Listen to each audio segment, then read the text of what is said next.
There she is.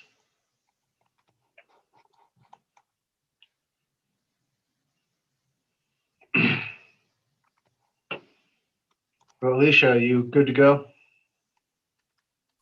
Yep, we're ready. Sorry about that. Okay. Okay, good evening, everybody. This is the Hideout Town Council regular meeting and public hearing of June 10th, 2021. I'm calling the meeting to order and taking roll call. We'll start with Chris Byer.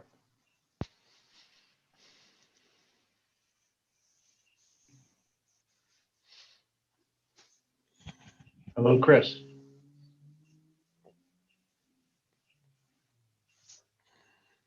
Hello. Okay, we'll come back. Oh, there you Oh, are. did you? Sorry, I had stepped away. I'm here. Okay. Carol Hazelton. Here. Thank you. Jerry Dwinell. Here. Bob Nadelberg.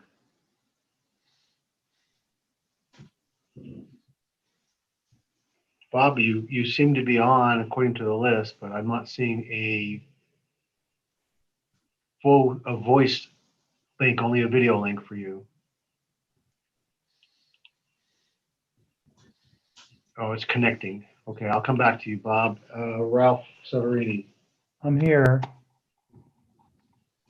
Thank you.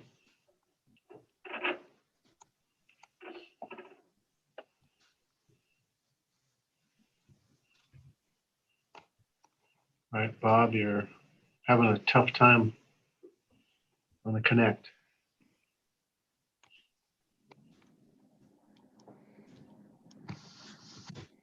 However, we still have a quorum and we can begin some of the preliminary stuff. And Polly is on as well, right, Polly?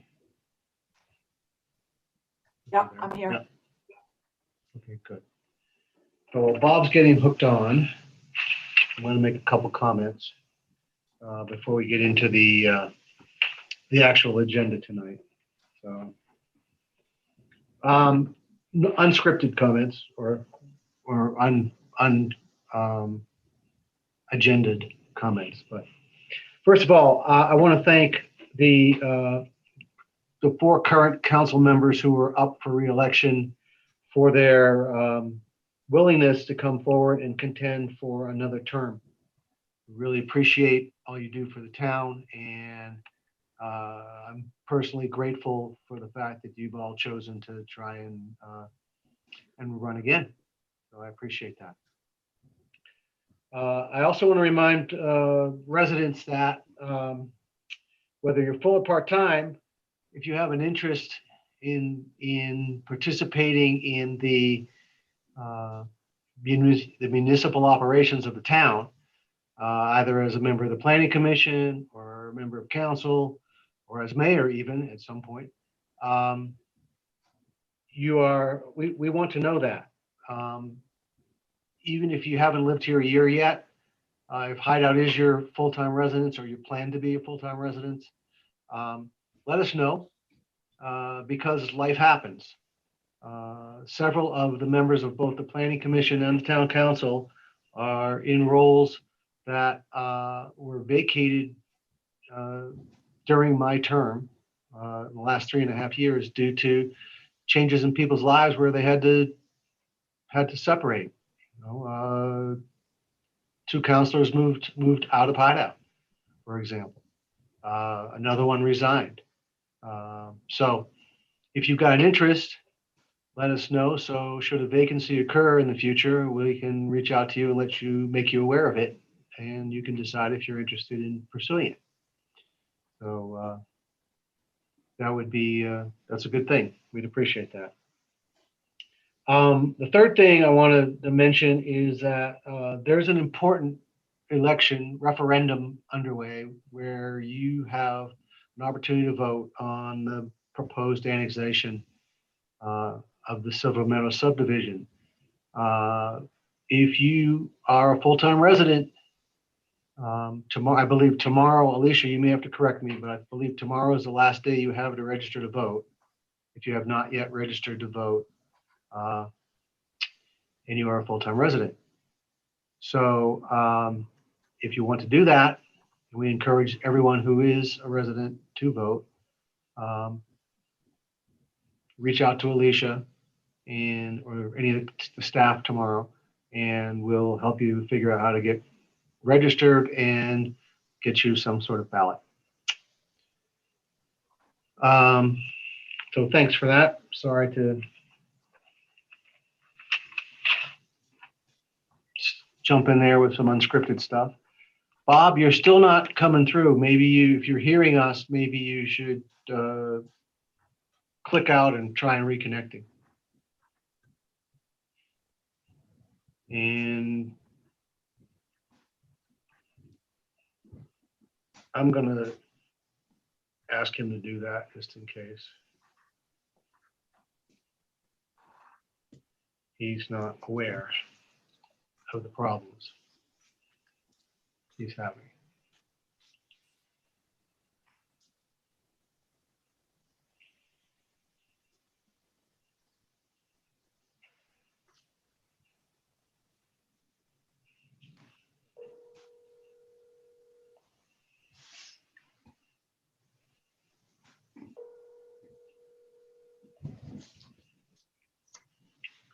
Hey, Phil. Hey, you seem to be having a hard time connecting.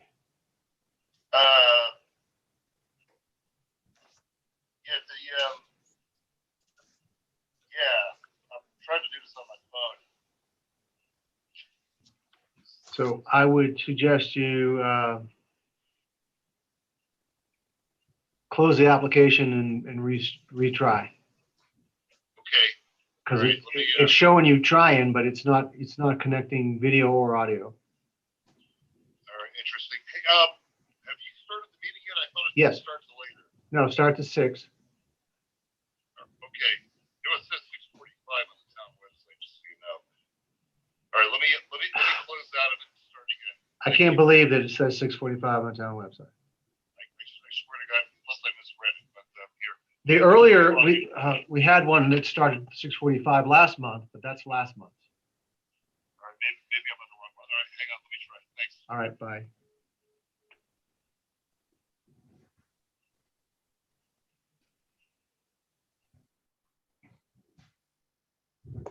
Oops, I was supposed to be muted. I guess everybody heard that. Oh, well. My apologies I thought I had muted before I called Bob, but I obviously failed at that. So my apologies. He's going to try and log back in.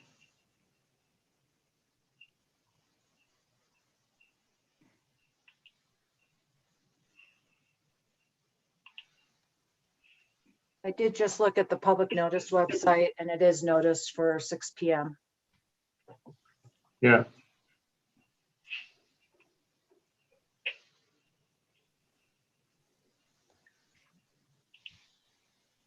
But the calendar on the website shows it at 6:45 for some reason.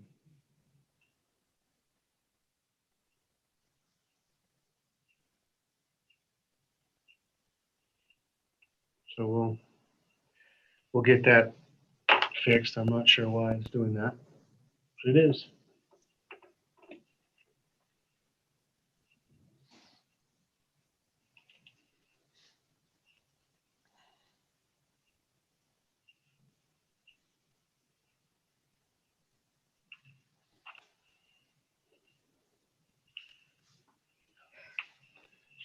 Sorry, we're holding on for just a minute for Bob to try and get back in.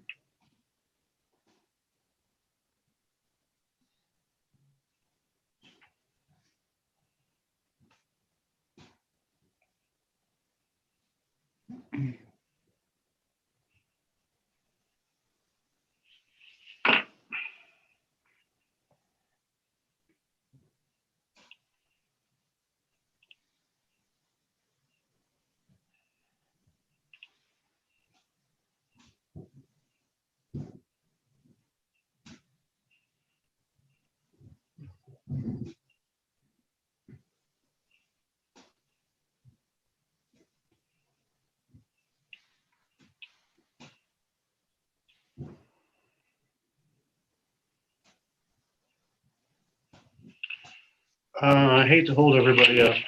I really do.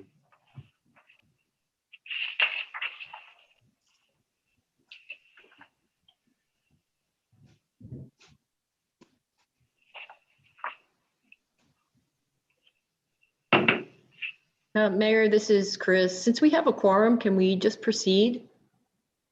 I think so. I think we'll just have to because it's not fair. It's not fair to everyone else. Yeah, you can proceed as long as there's a quorum, which you have. I know we have a very long agenda and we have a lot of work to accomplish Let's go. tonight, so. All right. So first item is the approval of council minutes of April 8th. I have reviewed them and have no comments on the last version. Do any council members have comments on the April 8th? I do. minutes? Okay. Please go ahead. It's very minor. It's page 2, line 11 and 12. Are you going to bring it up or do you just want me to tell you what it is? I can bring it up. That's fine. Okay, it's very minor. You just were talking about the lift station.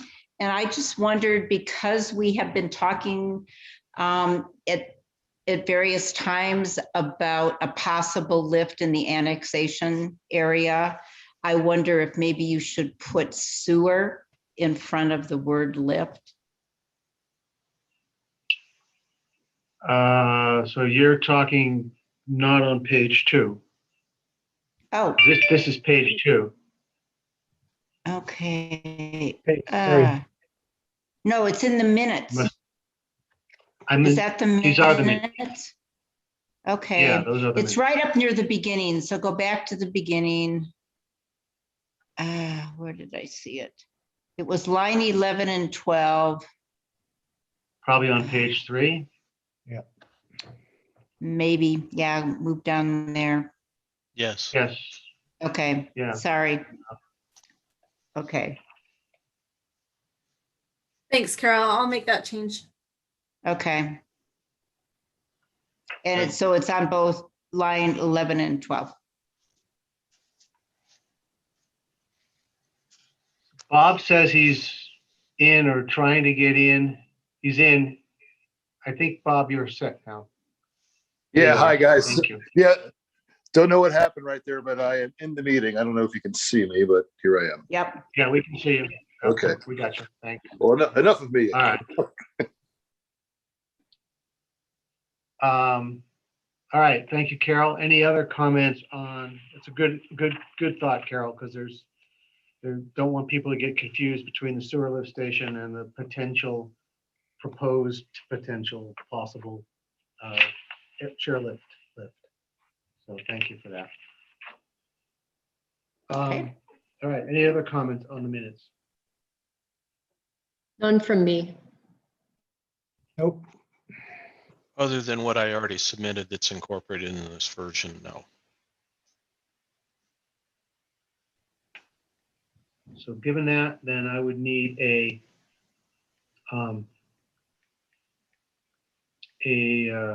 motion to adopt the minutes of April 8th, 2021, incorporating Carol Hazelton's comment.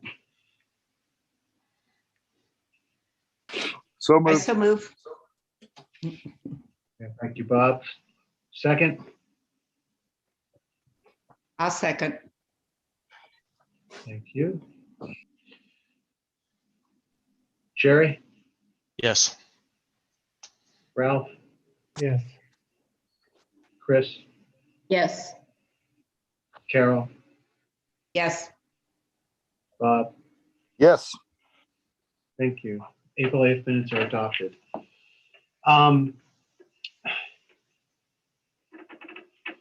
The next item is a public hearing and discussion of possible approval of the amendment of the town budget for the fiscal year 2021.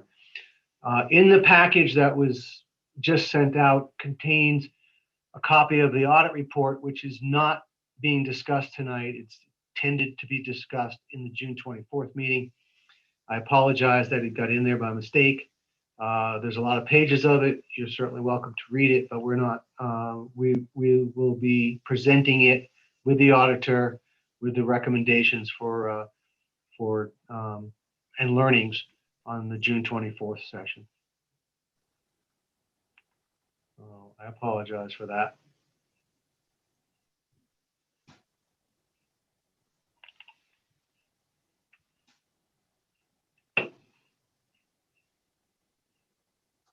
Okay. So I'm scrolling ahead to in the PDF that you have, page 68, which is the resolution amending the 2021 operating budget. Before I will remind everyone, and then I'm going to let Wes take us through it, but I'll remind everyone that that the state law requires us to not be, even if the total spend is within the appropriate amount, the categories can't be off by more than a certain amount. And so to enable us to close out the year at the end of June properly, we need to adjust the budgeted numbers to more closely reflect the actual spend, so that the each chart of account ends up close to what the adjusted operating budget is. So that's what we're looking at tonight. This is not appropriation of new money or anything like that. It's simply a state required accounting process to make sure that the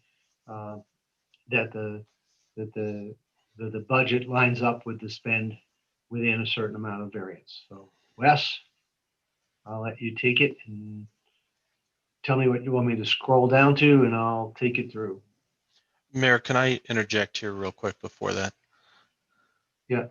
So this set of documents is well over 100 pages, and we received this late last night at the earliest. So I for one, I scanned through the first dozen pages, but there's no way that I can consume everything that's in this in the time that was allotted to us. I don't disagree, Jerry. There is, we have a cutoff of a week early. Unfortunately, there's a lot going on in this town right now, and the staff is extremely loaded, and we just didn't get it done. So anything that you guys want to defer, I'm happy to defer. However, the budget must get done tonight. Must, by law. Yeah, I'm in the same mode as Jerry on this one. I was going to make the same comment. And to all of Alicia's great work, getting this much material and then changes within the last 2 hours. I know the budget's critical, so we got to do that. So we do critical things, but things that aren't critical, we should have adequate time to read. This would not be allowed in the company I work at. You would be given adequate amount of time, even during the meeting where there would be a quiet time. I know that might not work in a government situation, but I do think that we need to at least talk about that at a future meeting and how we deal with the volume of information that comes in. And again, I'm not criticizing anyone. It's just unfair. Yeah. I don't know that we need to talk about it. We just need to do what we said the last time we talked about this, which was get it finalized a week in advance. That's what we told ourselves we were going to do. And we've made some progress towards that for a while, and then we've slipped a bit given all the activities that are going on, the extra work that the town is taking on at the moment. So I don't know that we need to talk about it again as council versus just asking staff if they have the mechanisms, the means, the wherewithal to get back on this plan of having everything done a week in advance. So my recommendation is I'll work with staff and get their feedback. If they don't think we can do it a week in advance, then we'll come back to council. But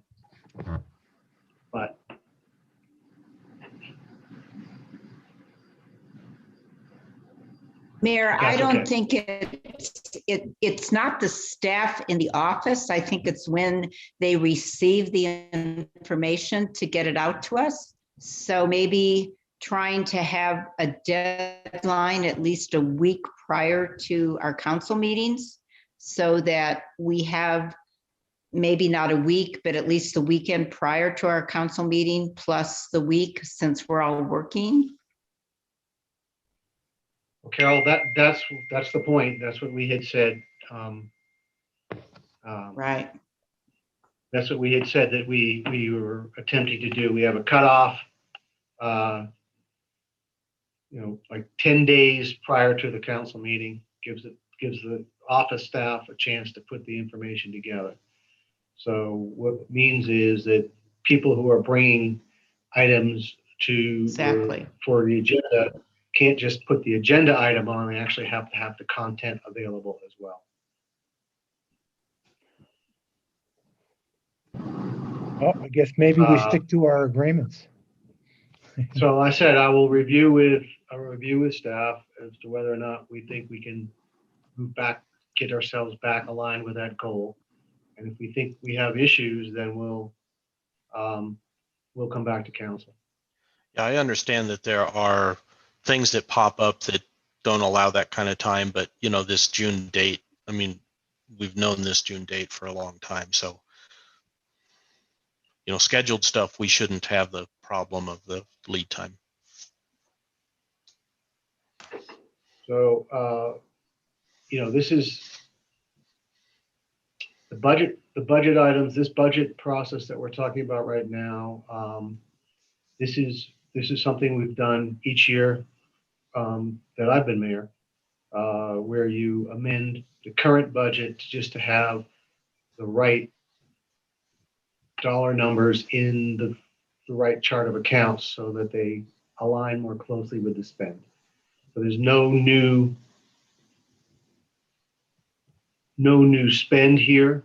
It's simply an adjustment of where the general fund, where we thought the general fund would be and where it actually ended up. And that's because, if you remember, during the budget process, we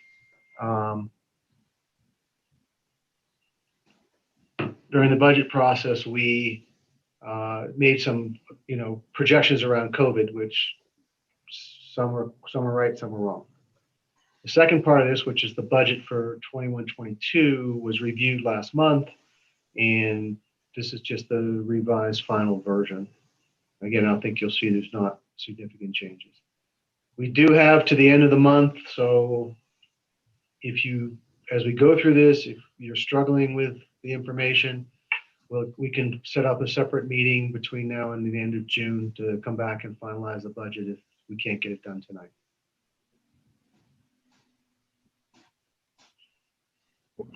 I'd at least like to give Wes Give him a I'd like to chance. give Wes a chance to at least to share some of this information, and as at the end of it, you can decide whether or not you think you're comfortable moving ahead. If not, recognize that we'll have to schedule another meeting.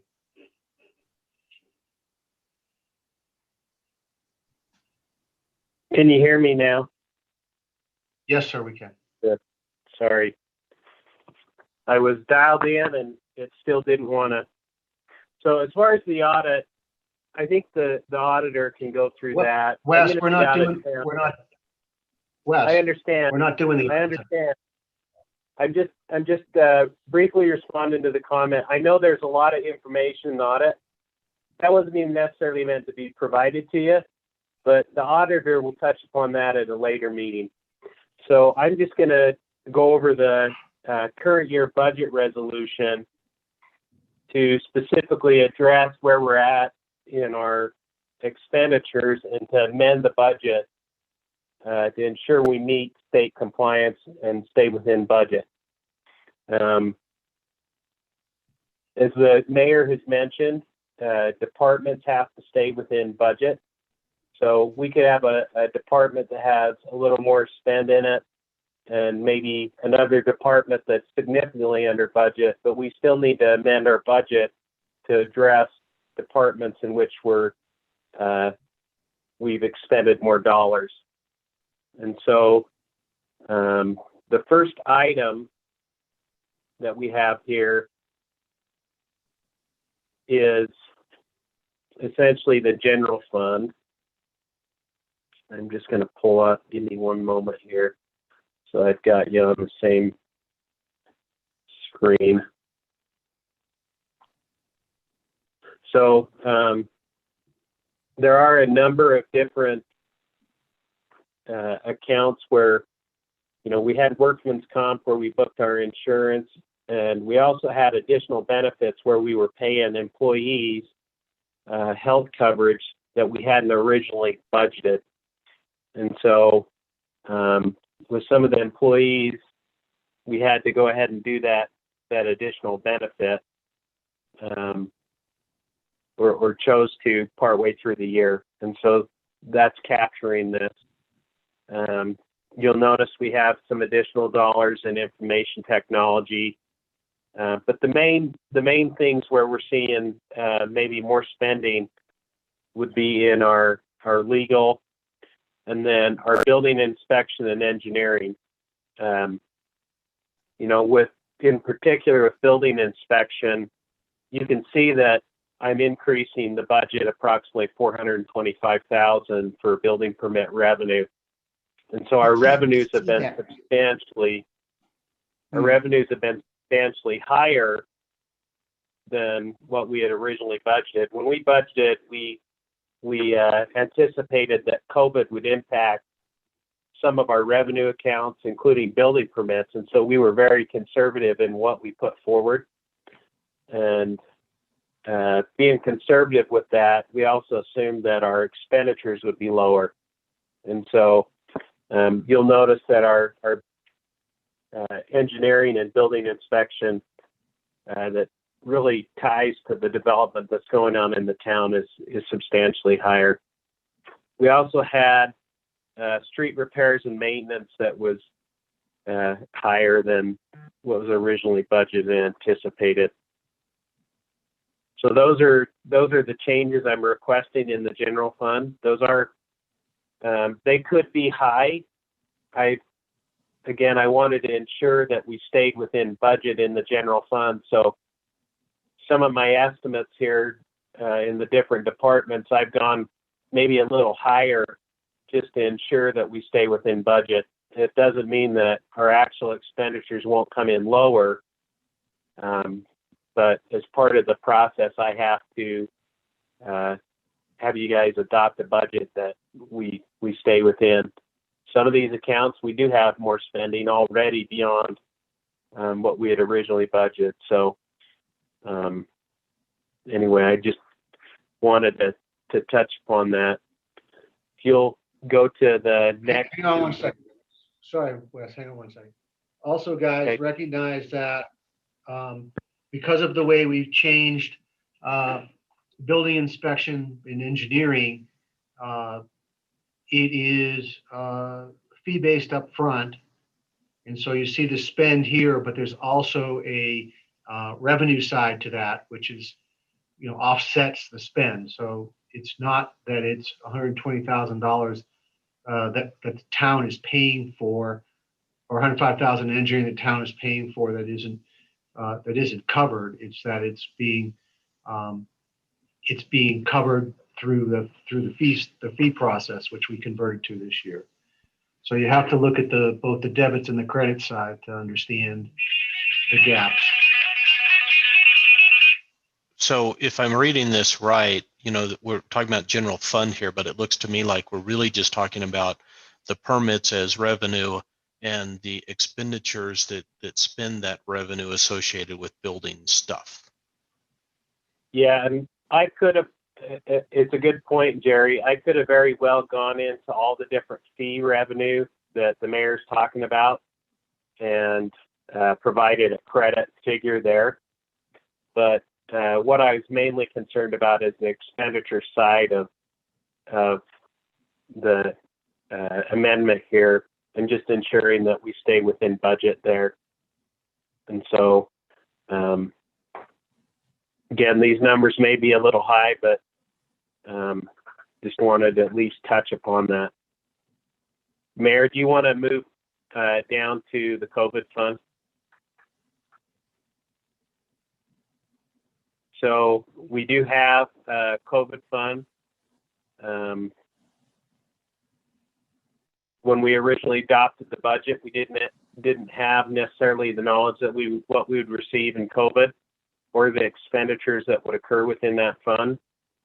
And so what we're doing here is simply setting the budget for that fund, and where we have these different expenditures that are COVID related and qualified, grant revenue would pay for those. We did receive one payment prior to the beginning. It was towards the end of June, so around this same time a year ago, after the budget had already been adopted. And so we had 34,000 that we did end up transferring from the general fund. And so that's to recognize that piece. And then we did have certain salaries, some technology that we spent in those funds. And the big portion was covering public safety. We used COVID-related funds to cover public safety services for the town, as well as fire districts. So those are kind of the major items there in the COVID fund. Any questions? If not, I'll go ahead and move on to the enterprise fund. If you want to just scroll down, Mayor.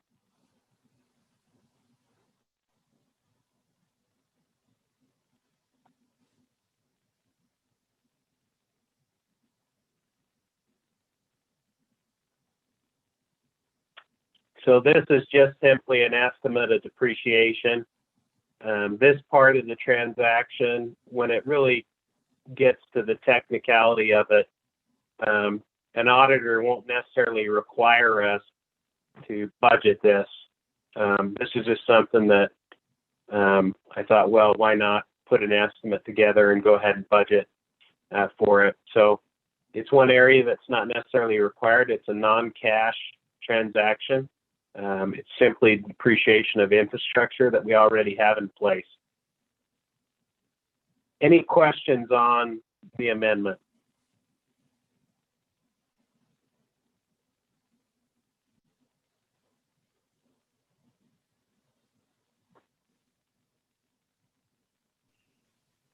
So I guess that's questions for, I'm sorry, go ahead, say that again, Wes.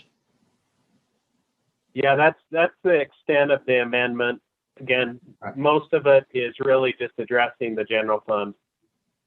But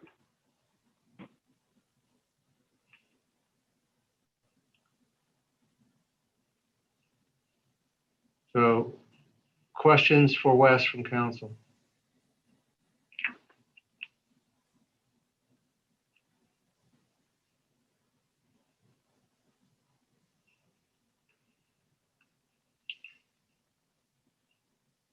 it's pretty Okay. pretty Question? straightforward to do it.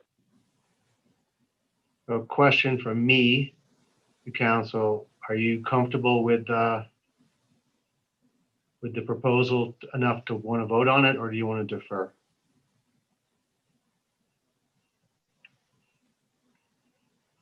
Well, I spent more time on it in the budget committee, so I feel comfortable in voting on it. I think it's consistent with what we had talked about there, but I'm not sure how others feel not having maybe enough time to go through this. Yeah, so the one thing we're not seeing here what the originals were. So not knowing what's changed, or knowing what's changed, that might have been helpful. But I don't think that this is, based upon the framing around this, it's a state requirement. I don't see anything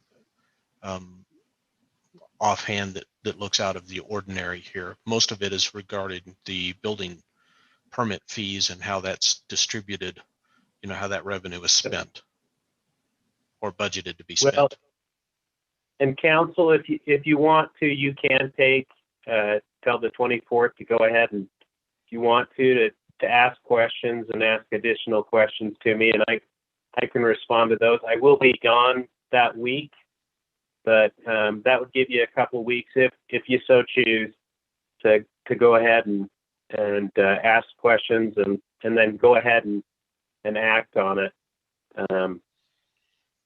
The main thing with this is it just needs to be adopted before June 30th. And so, and again, it's the current fiscal year budget amendment that we're addressing.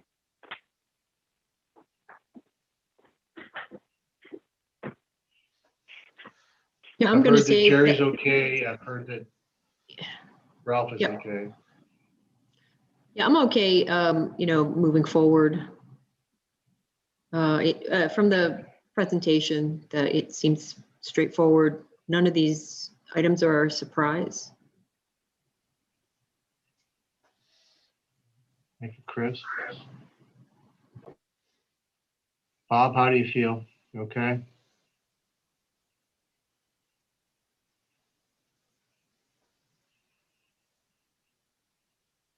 Where Bob is.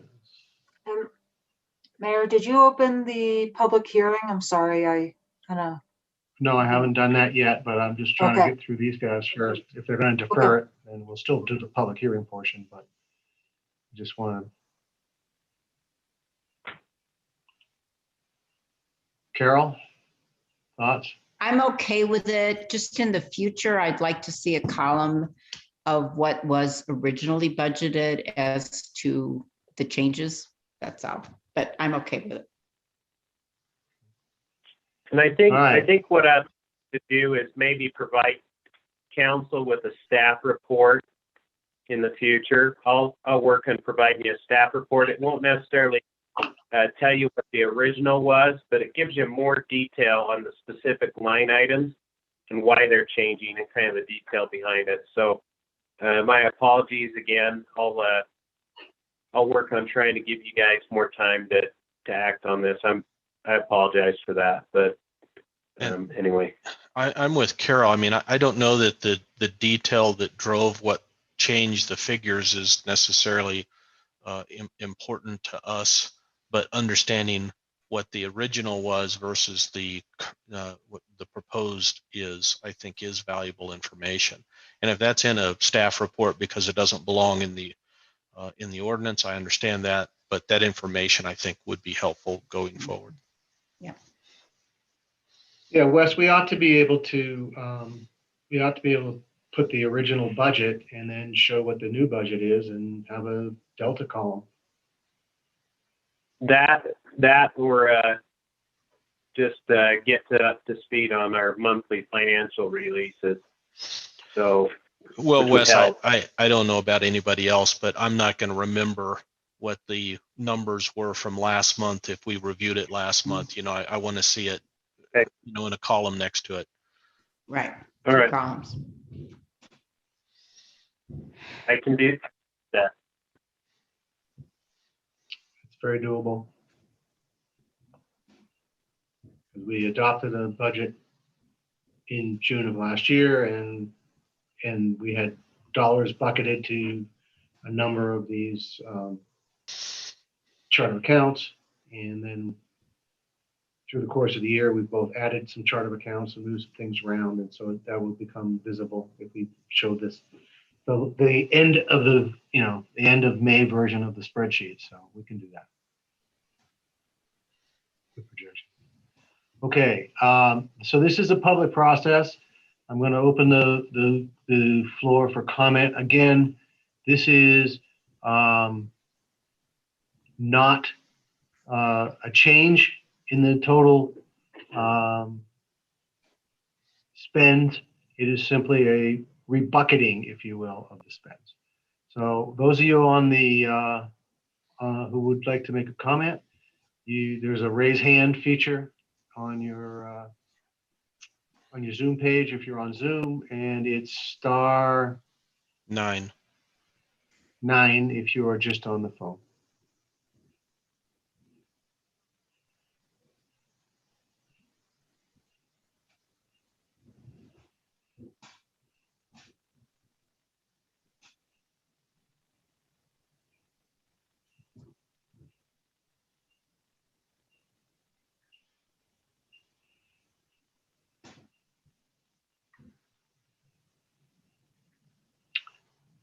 I'm not seeing any hands or hearing any input, so at this point I will close the public comment and come back to the council. And ask for a motion to adopt a resolution amending the 2020-2021 operating budget as described earlier this evening and shown here in the resolution. Yeah, also move. I'll second. Thank you. Okay, so I'm gonna go down the list here because it's listed, so let's do the list. Councilmember Chris Byer, Aye. Councilmember Jerry Dwinell, Aye. Councilmember Carol Hazelton, Aye. Councilmember Bob Nadelberg, Aye. Councilmember Ralph Severini. Aye. Thank you. Thank you all. We have just modified the budget. The 2020-2021 budget categories to align with our actual spends. Okay, the next item is public hearing and discussion of possible approval of a resolution done finalizing the 2021-2022 I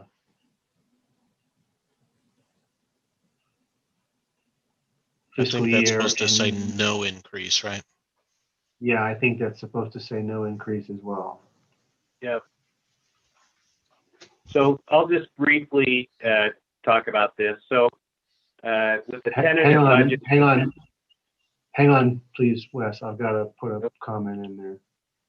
Okay. So you can make that go away because there's no increase. Now go ahead, Wes. I'm sorry. So I just want to briefly discuss the tentative budget that we provided to council. We've made no changes. The Wasatch County asked the state for an extension on time to complete the appraisal this year. And so they have yet to release the certified tax rate. I just want to be just really clear. There is no property tax increase that we're proposing in this budget. It does not differ from the tentative budget with which we reviewed with council in May. And what I intend to have the county adopt tonight is simply adopt the budget as a final budget, and also to essentially, as part of your motion, you're going to need to acknowledge that whatever the Wasatch County auditor releases as the certified rate and property tax amount will be the rate that the budget is operated on. And so I anticipate that they'll release that here within the next week and have a final certified rate. I anticipate with the numbers that I put in the resolution for property tax as well as an estimated certified rate, I don't anticipate that those will change. The county auditor has submitted the information to the state. They did that a week ago, and now the state has the opportunity to come back and essentially review the property tax information and then allow the auditor to go ahead and provide a certified rate. So again, I don't anticipate it that it'll change or that it would be any kind of significant change, but where we're not changing the property tax rate, we're simply going to adopt what the county auditor provides us as a certified rate I'm just asking the council to kind of understand and acknowledge that and go ahead and adopt this proposed final budget. So help me understand, because we went through a truth in taxation when we set the rate that we have. Are you saying the county could come and change that on us? So what happens each year, and maybe I'll just talk through property tax just briefly.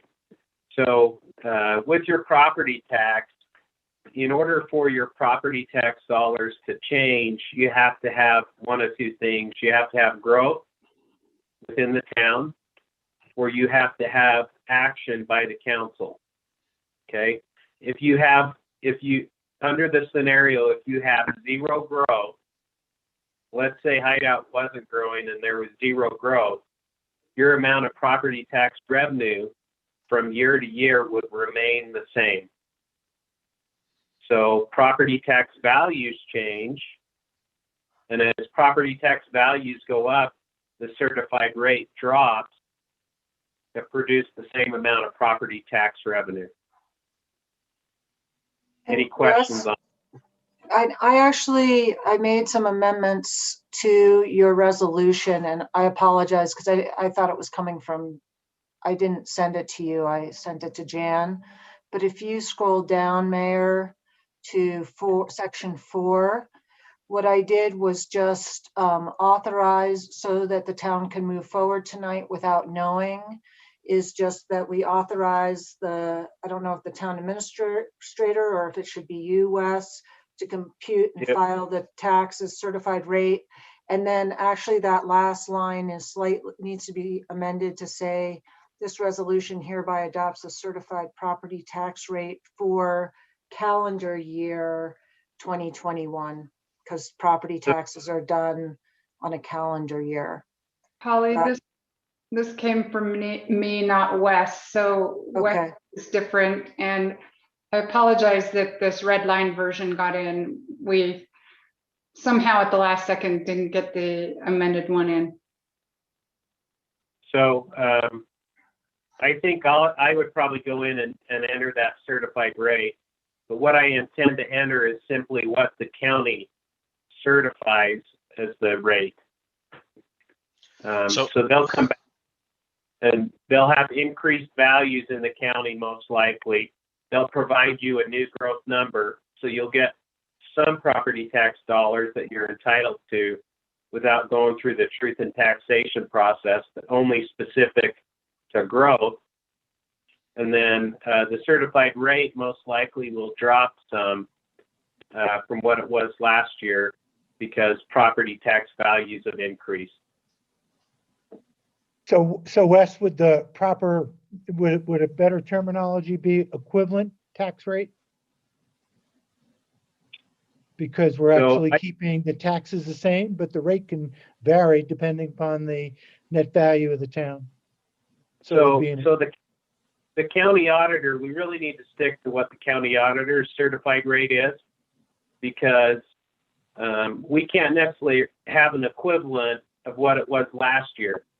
They're going to come and tell us what our rate, what we can have, because again, the percentage will most likely drop on what people are taxed on value, but their value will also increase. So, equivalent in that case could also mean a change in the rate, but equivalent to the taxes that you're collecting. Well, so what I was trying to achieve, since we don't have the official certified rate tonight, is, and I've seen this done in other municipalities, is making it clear that there's a no tax increase rate. So you're not changing your rate, which is why there's no truth in taxation.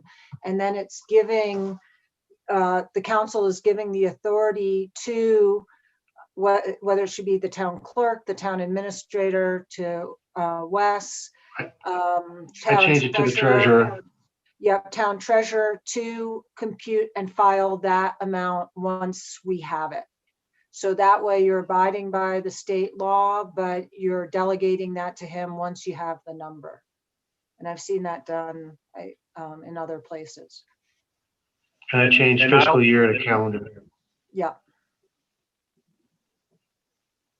So the other thing, Ralph, I don't think we should change the language that the certified tax rate is the legal term, and I think we have to stick with that.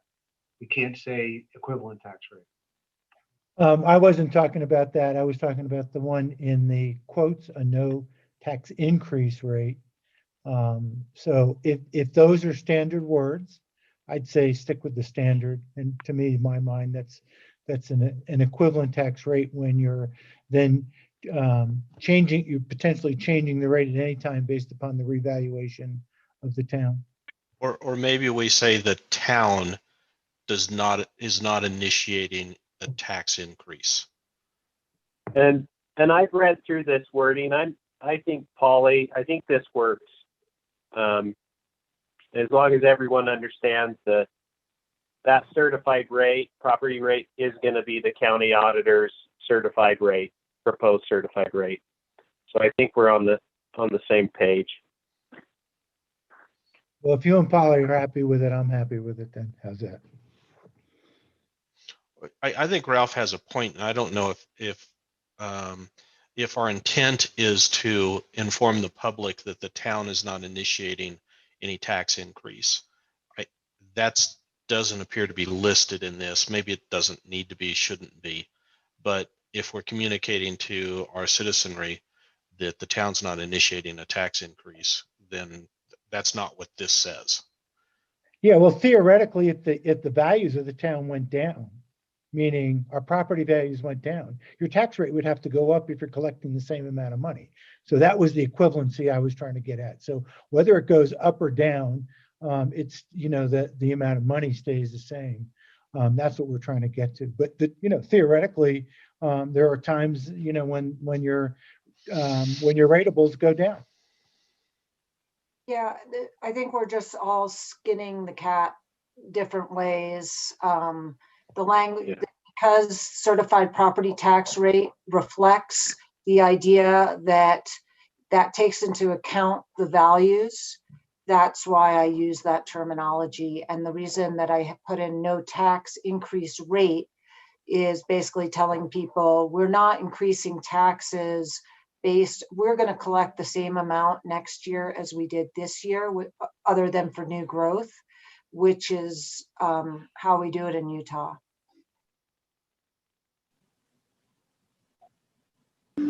Polly, if we put in no town initiated in front of that tax increase, would that mess it up? Probably okay. Would that help?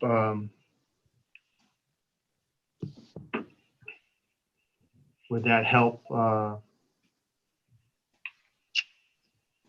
Ralph, Jerry, would that help address that? I think so. I think this is a public document, and I think it's important that our folks know that, that while their tax rate may change on their next tax bill, that's not as a result of anything the town did. Yeah, so Jerry, I think the wording is fine the way it is here. I do appreciate that you want to let the, our taxpayers know that we're not raising taxes in Hideout. But I do think this says that. It just doesn't say it in the way I think you want it to say, but I think it does say it the way it's worded. Well, and I think everyone understands that, potentially someone's taxes might rise slightly based on property values in the whole tax base. We're simply saying we're going to not go through the truth in taxation process, and we're adopting the certified rate that the county auditor provides us.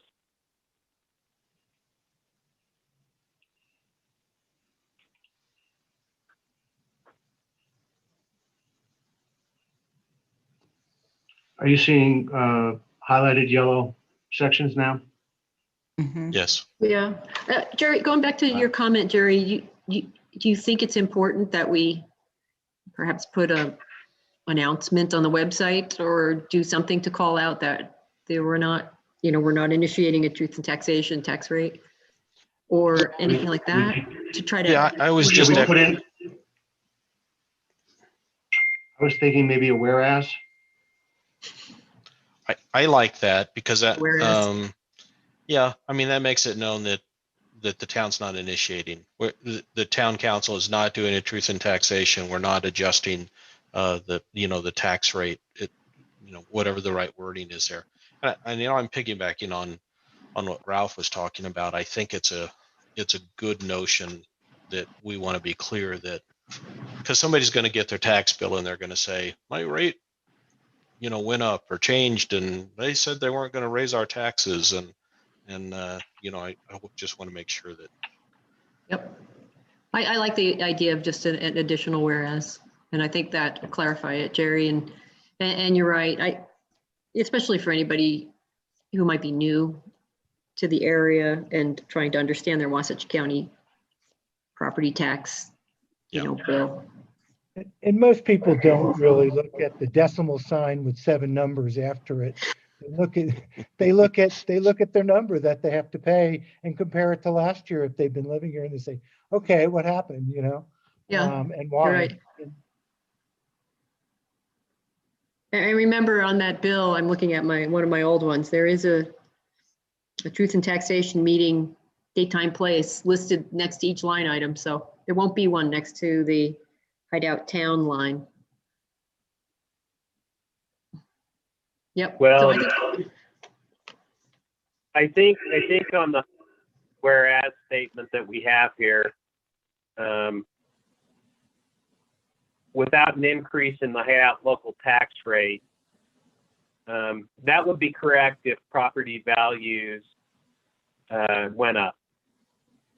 And so, again, it could affect different people within the town based on their appraised value. If their appraised value increased more quickly than other people in the town, their taxes might go up a little bit for town taxes, whereas someone else's could decrease just a little bit. So I would say town council has approved the budget without an increase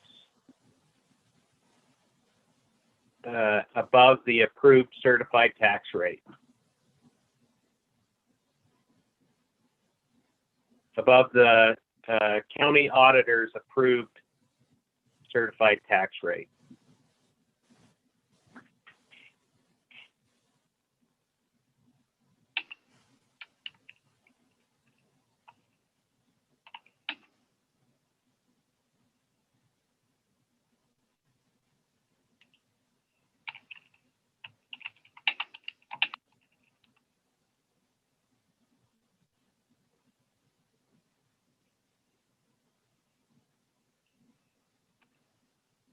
I guess I don't think that says what we're trying to say, but unfortunately. Yeah, I think that would be, Wes, I'm not sure, I agree with you, Mayor. Not sure that actually says what we want it to say. Yeah, I liked it better before, that it was clear, because I think people get confused about, I don't know what a certified tax rate is. And I think what the message we're trying to send is that the town did not initiate a tax increase. Yeah, and the way that was worded, it sounded like the county, and who knows what the county might do anyway, so. Yeah.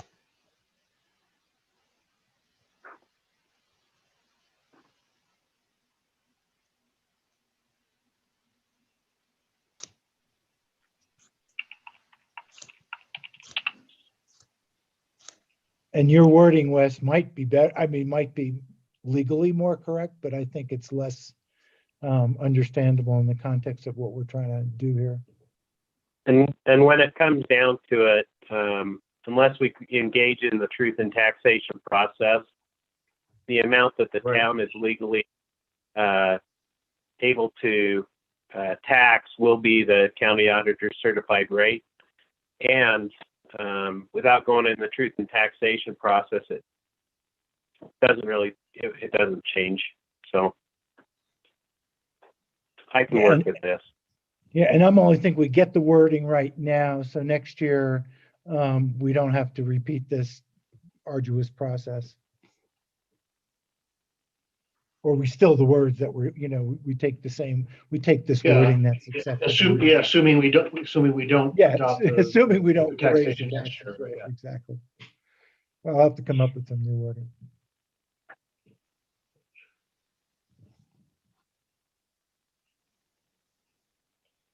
Be potentially a new administration next year, so we'll have to figure that out next year. Let's leave them with some repeatable things here. Yep. Polly, can you live with this? Yes, that's fine. Wes said he can live with it. Council, you can live with it? Yep. Sounds like. Yes. Okay. So then I would need a motion to adopt a resolution for the town of Hideout, Utah, approving and adopting the final budget for the fiscal year 2021-2022. Another point of order, we're in a public hearing. Oh, public hearing, sorry. Yeah, sorry. Sorry. I got so involved in this. Sorry. Okay, so I'm gonna, thank you, Chris. I'm gonna open it up and ask for comments from the public on adopting the final budget. Again, this budget was reviewed in the May council meeting and has been available for review on the website since that time. The process for making a comment is to, if you're in the Zoom, is to raise your hand by the little button at the bottom of the Zoom page that says raise hand, or *9 if you're just on the phone.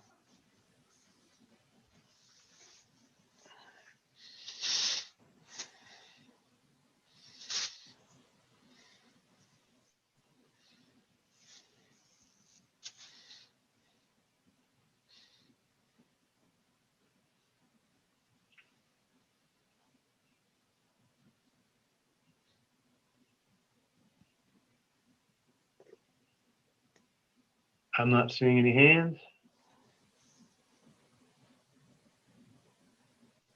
So I will close the public input. And again, come back to a motion to adopt a resolution of the town of Hideout to approve and adopt the final budget for the fiscal year 2021-2022. And also With the move again. changes, Oh, with the changes reflected on the screen here. So also move, Mayor, and Thank thank you, Wes, for all your work on this. Can I make one typo correction in the whereas? It says UAC instead of UCA. It just transposed it. That's an auto function on Word, unfortunately. The third whereas. Yep, UCA.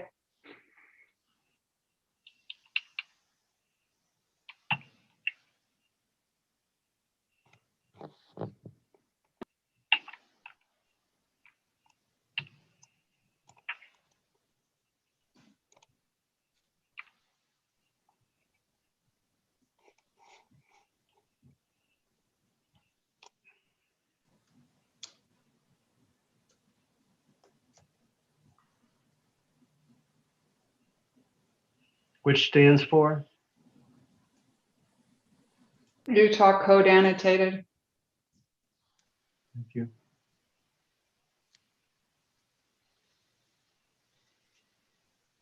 So Ralph, one more time. Make the motion. Yeah, I'll also move, Mayor. Someone willing to second that? I'll second. Is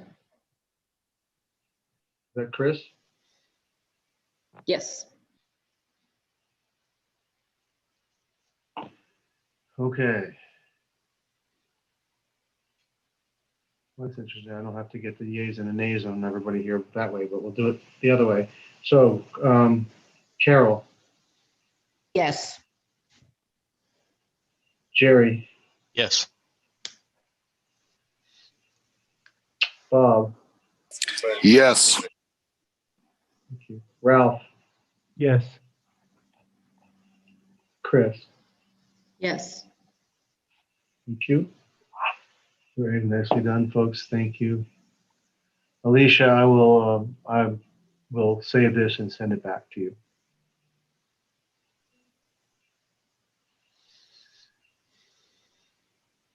I'm going to stop sharing.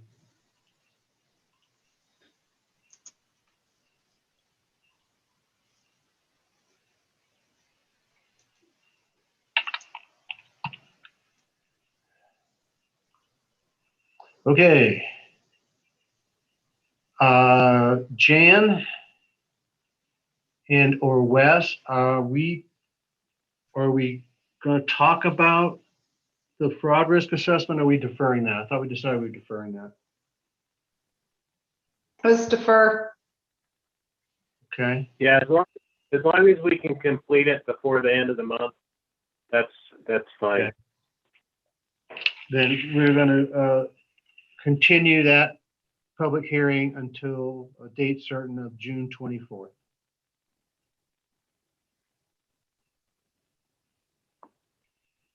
Do I need to poll the council for that, Polly? Nope. You could just Okay. do, if you want, just do a vote, but everyone can answer, just say all those aye, and they can say aye, and then nay Okay.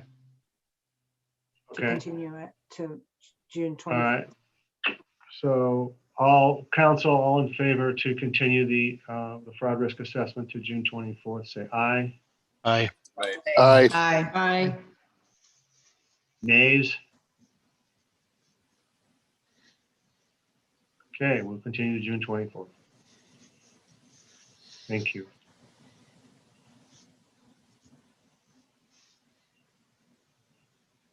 Okay. Okay, the next item is,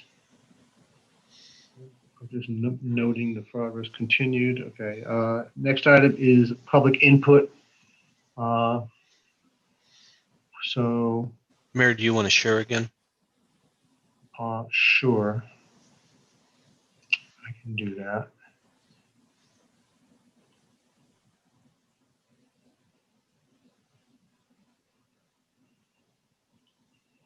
Just noting the page I'm on, it's 104. I'm going to go back up to the agenda. So we've done public hearing 1 and 2. We've deferred item 3, public hearing. So we're at section 5, public input. Floor open for any attendee to speak on items not specific to the agenda tonight. Again, the process, as a reminder, is that you raise your hand using the Zoom raise hand functionality if you want to bring up anything that we're not already scheduled to talk about down below. So Mayor, I know the council received an email from a citizen who believed that they had submitted a question properly to discuss about the annexation, and that wasn't read or discussed at Tuesday's meeting. So is that something we can discuss now? And are there others, given that revelation that might have been missed in that common mail or that Utah? I don't know which one that was, Jerry. So I have to, Alicia, do you know which one it was? Or Jerry, can you forward it to me, Jerry? Of what that was, because I answered I forwarded all the emails to Phil during that meeting. Well, So it wasn't during the meeting. It was submitted prior based on the instructions that were given that. Right, but we had those as well, Jerry. So I guess I don't know which one. Well, let me find it. I don't know which one it was. I can speak to that. Yeah. I believe it was from someone named Brett Ritter, and many of the council members have spoken to him. I know Chris did. Bob spoke to him. I spoke to him. So we did respond to that email. But we haven't publicly, and I think that's the point. I think that Brett believed that he'd followed the process, and there was no public response to his questions. Well, I'm searching for it, but I'm not. I just forwarded it to both you and Alicia. Okay, thank you. Jerry, can you forward it to me as well, please? Sure.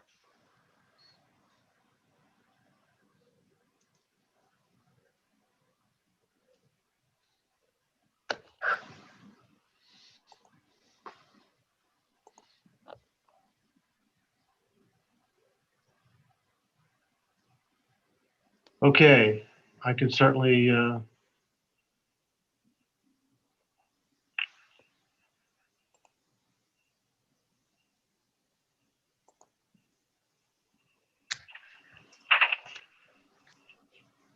so look here, I have to say, I don't remember seeing this, so my apologies.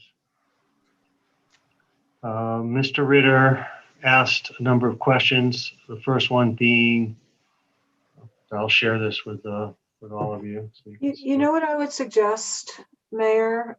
Because of the annexation, there's, there's a requirement to make sure that when the annexation is discussed, that there's equal time given to both proponents and those opposing the annexation.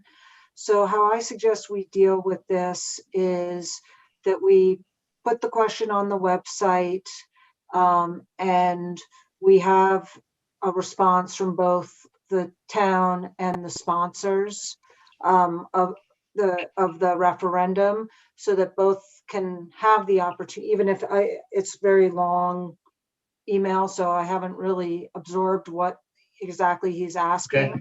But then both sides can give their take, and then we can have it on our website so the public can review it. I'm fine with that. I think the questions that he's actually posing are in line with the types of questions that were asked Tuesday night. And we didn't have a special, model for addressing those questions then. I'm not sure why the difference.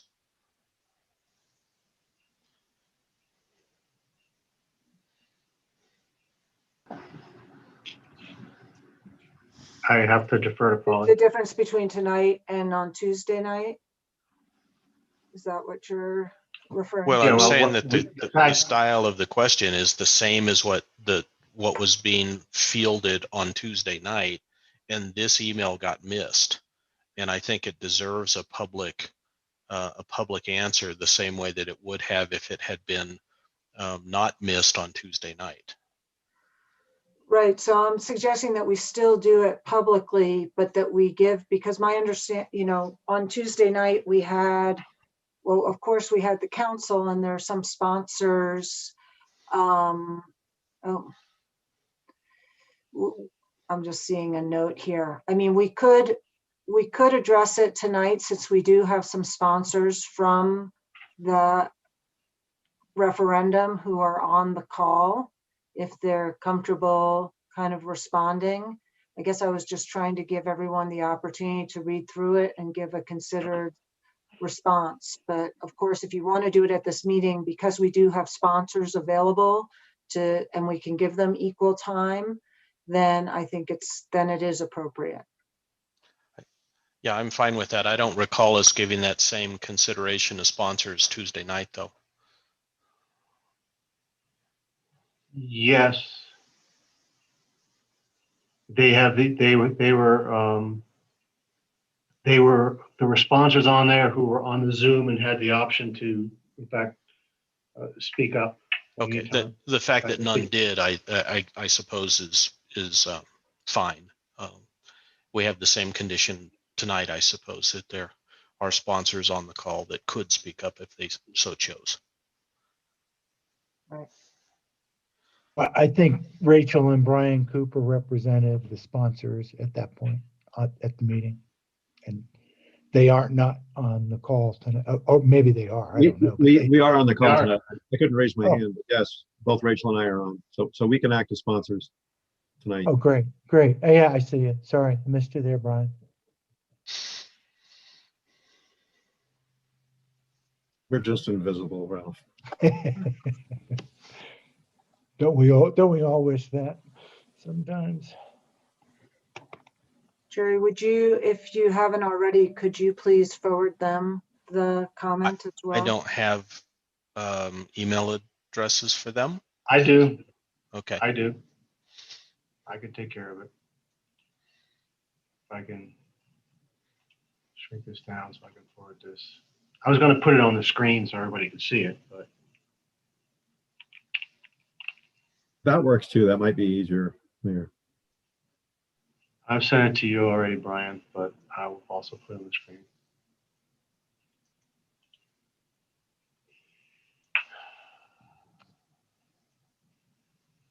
I'm just going to take it just takes me a minute because I've got to get this in a way that you can't see everything else that's on my screen. So my apologies. Got to shrink. Now, unfortunately, I don't see Brett on the call. Maybe he's on one of the phone lines, but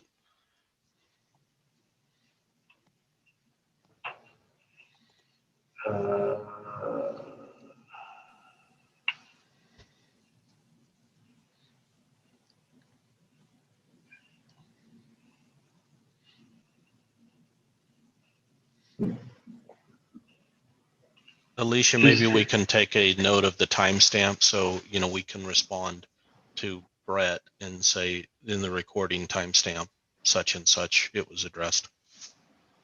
Sure, I think that's a good idea. Hey, Jerry, Yes, sir. sorry to make you wear your IT hat. How do I change the view that so that my If There we you're go, I got using, it. Never mind. if you're, yeah, okay. I got it. I just had to do that. So now let me show what the right thing to show here. I don't want to show I'm not interested in showing my entire inbox. So that's what I'm trying to. Yeah, just double click on it if you're using did, yeah. Outlook. I did, yeah. Yes, I think I have. So now I just got to get the share to behave. So I only show what I want to show, which is this one here. Okay.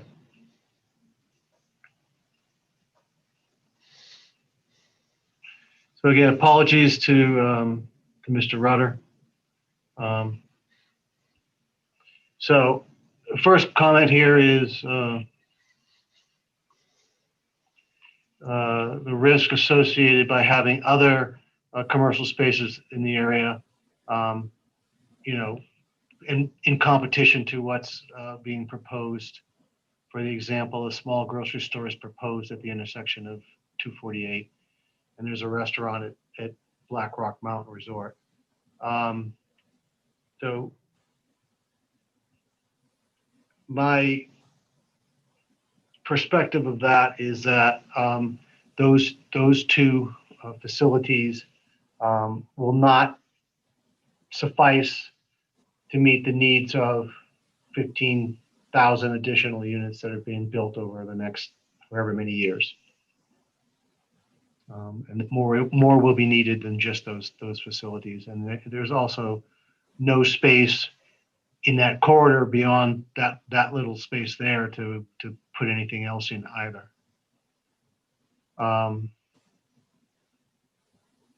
Item 2. Before you go the on, timing. Mayor, hold on. Yep. Is the council, do we have an opportunity to respond as well? Sure. Okay. I just want to reiterate that the Silver Meadows annexation is meant to be a neighborhood commercial town hub, which is quite different from a standalone restaurant inside a hotel and a small market that, you know, is existing nearby. Although both are very welcome. As you mentioned, they are going to be insufficient for the amount of growth that we're anticipating here.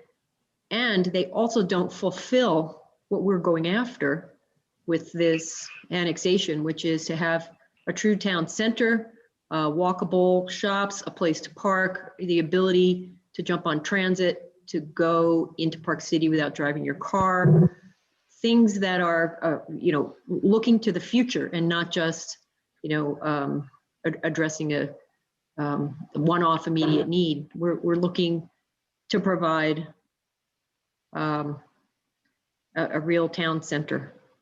Including an expanded town hall and community center. Exactly, Jerry. Thanks for adding on. So thanks.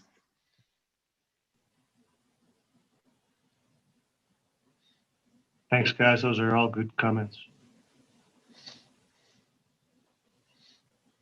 Item 2.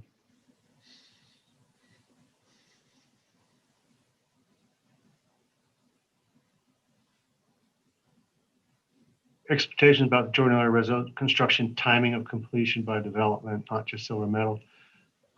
Can I comment on that, Mayor? I did speak to, Sure. I did speak to Brett at length. We had a wonderful, I thought, conversation for about an hour yesterday, the other day.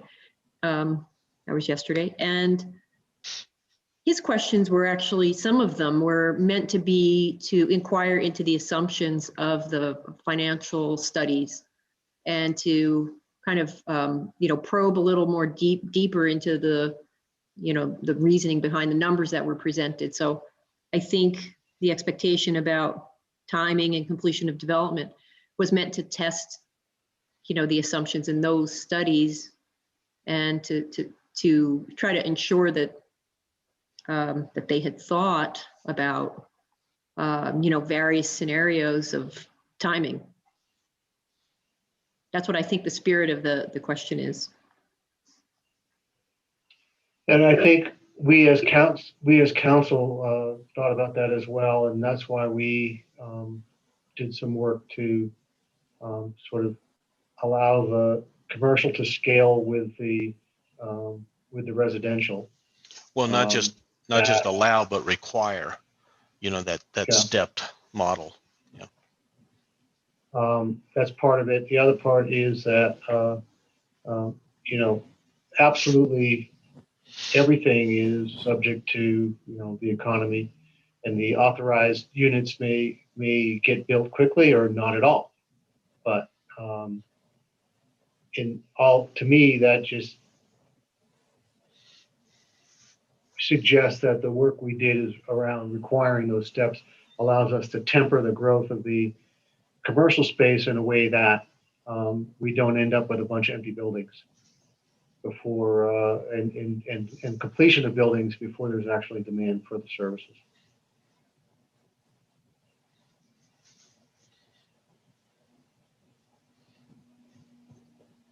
The projections are, that have been done are based on, significant experience with commercial development factors by both financial groups that looked at this, on what the fill rates are, how long they take to typical investments around this area take to fill up, and so forth.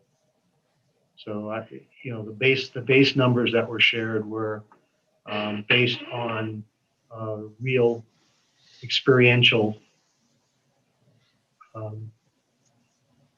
real experiences of commercial growth in the area, and the fact that we can temper that growth based on the actual growth rate of the area.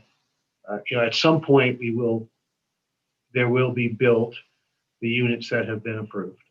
So the timing on that growth will come with it. So what does that mean from a financial return standpoint? It means potentially, if it's slower, we'll get less money initially. And that's just kind of how the economy goes.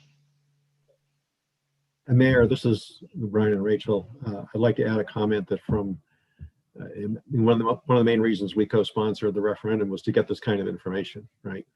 And one thing that impressed me with the financial assessment was the folks there really stressed that it was very conservative because it's based on past historical growth, which is lower than what we're seeing right now. Now, we don't know how long the current real estate growth is going to go at this high rate, but the plan accommodates that, right? The step plan, I think, is a great way to accommodate either an increase in growth or a decrease in growth. So I do like that. Thank you, Brian.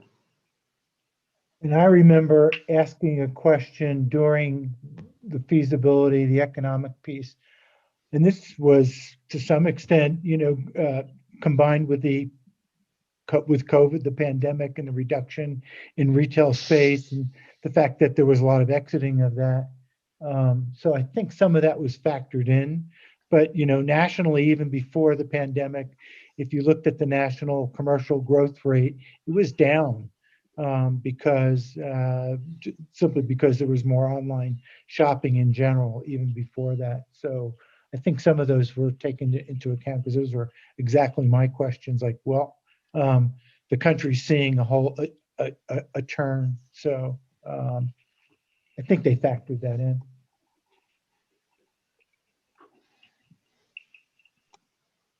So Ralph, I think that's a really good point. And, the services that we're targeting are more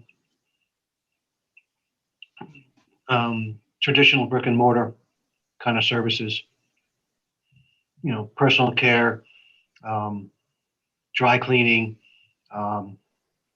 banking, those kinds of things. Although a lot of banking is electronic these days, there is still a need to go to a bank from time to time. I think as opposed to retail. we're not talking about putting in big box stores or even small box stores. We're not retail clothing and stuff like that. Exactly. It's not really the area we're targeting. And if you think about it in general, during downturns in the economy or changes like we saw in the past year, standard consumables stay the course. You still have to go out and buy your bread and butter, and you still have to go out and buy certain staples. So if we can concentrate on those have longevity to them. Yep.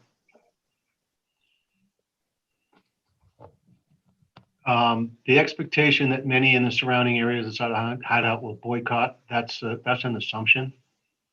But if the folks at the retreat in Black Rock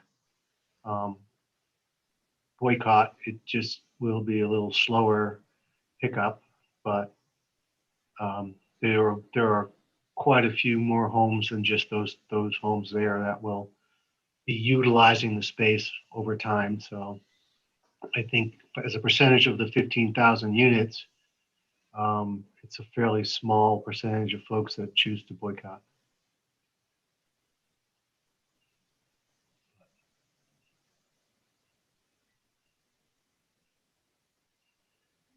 The expectations of the full-time versus part-time, they are what they were built into the study of what we were looking at today, sort of half full-time, half vacation home kind of number.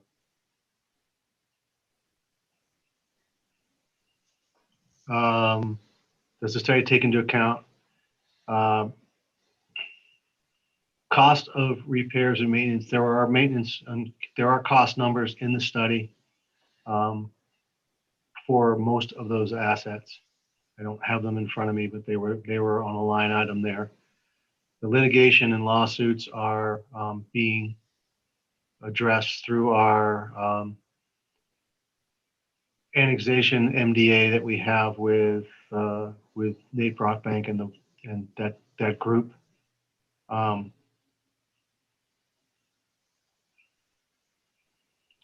It does not address environmental remediation should you know, and right now it says it's not required, but should it be required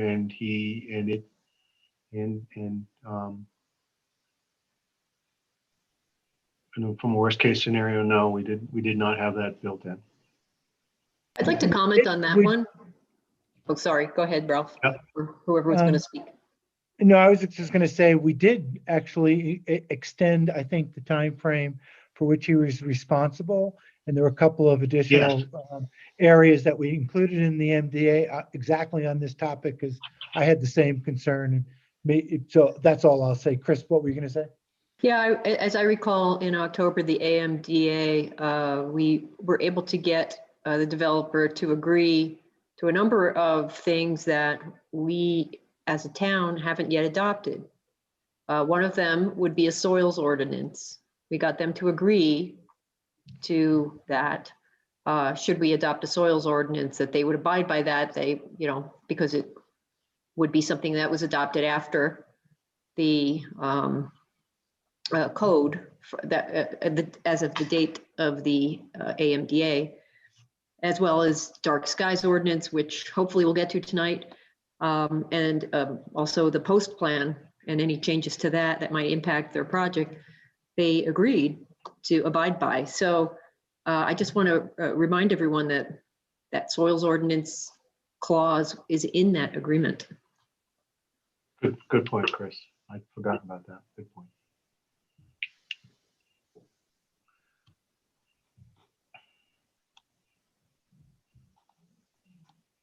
So on this point D, the cost of infrastructure to bring the utilities, that's a requirement of the developer.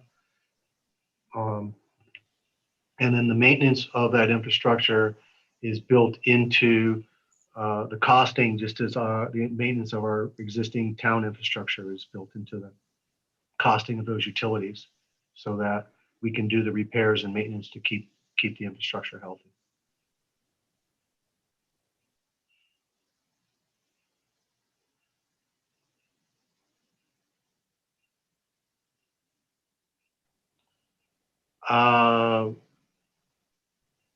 His last question has to do with the town going bankrupt. That was talked about. I talked about that earlier in response to in the first meeting we had, where, you know, my belief is that I'd like to believe anyway that the council,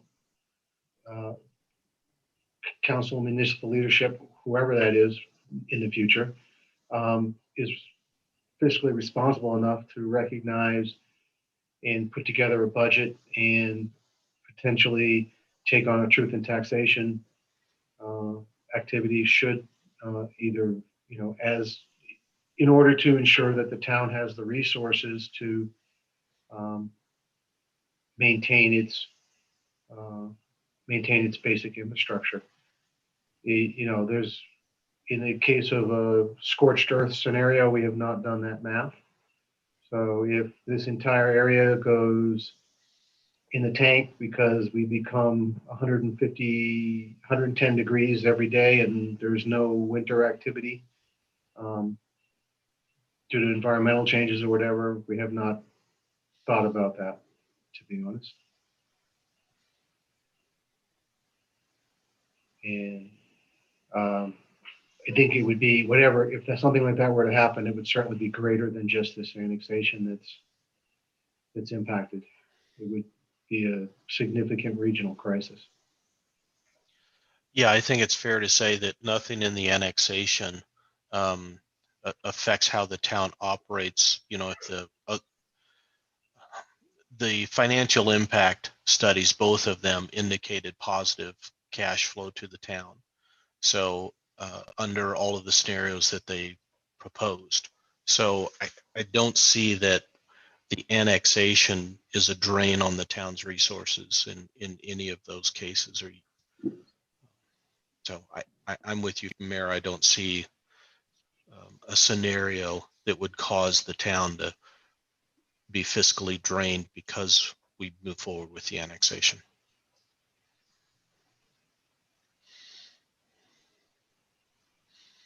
And Mayor, if that much global warming happens, I'll design you a giant geothermal heat pump that freezes the area on the mountain and gives us snow and cools the homes. That's quite a commitment, Brian. Be careful. That's on public record. Hey, I've done it before. I can do it again. Okay. That's cool. No pun intended.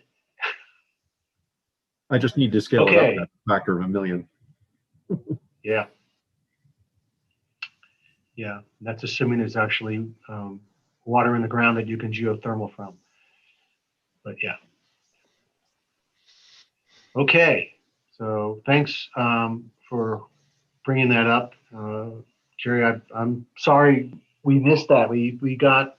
I've got half a dozen or more messages from the other night that I attempted to address, but this one we missed. So my apologies, Mr. Rhoda, and hopefully you've heard some input now. Okay, we're still in the public hearing portion. Anyone else have a comment? Raise your hands. And we'll take them on.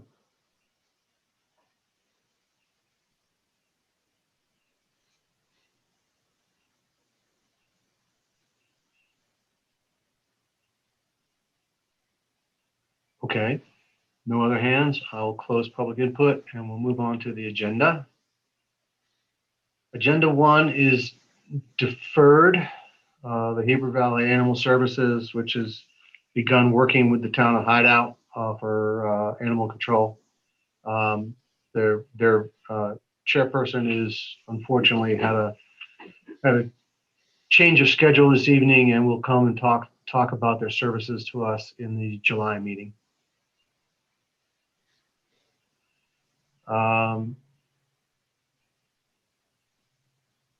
Do we want to talk about dark skies tonight or defer given the length of the agenda?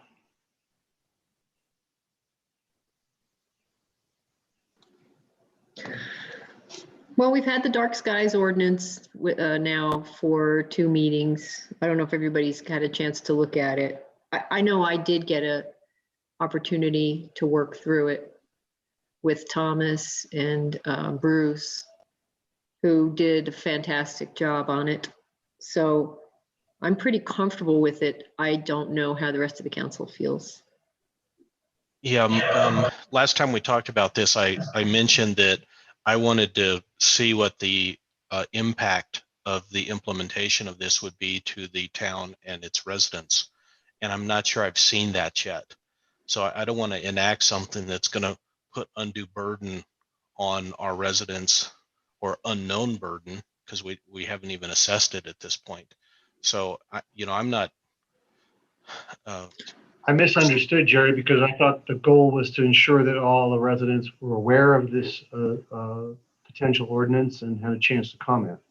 I thought we were going to do an inventory of the town to understand what would currently be out of compliance as soon as this goes into effect, because we then started a clock on people to have to spend money to remediate. And I want to understand what we're asking the residents to do before moving forward on this. All right, then we're going to have to defer for several months because it'll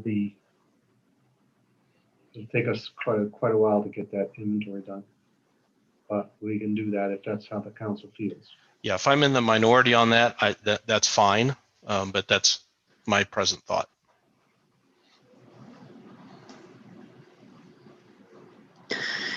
Just to piggyback on that, Jerry, I do remember that conversation and that we were expecting some kind of measure of where we stood. I can say in general, because most of the town is under the master HOA, which already has lighting restrictions, that most fixtures are probably compliant. It's just a matter of some of the lights staying on all night. Carol, I know that in Shoreline, that's something, and I think that's a matter of, a debate, whether it's a safety item to have, the HOAs, controlling the timers.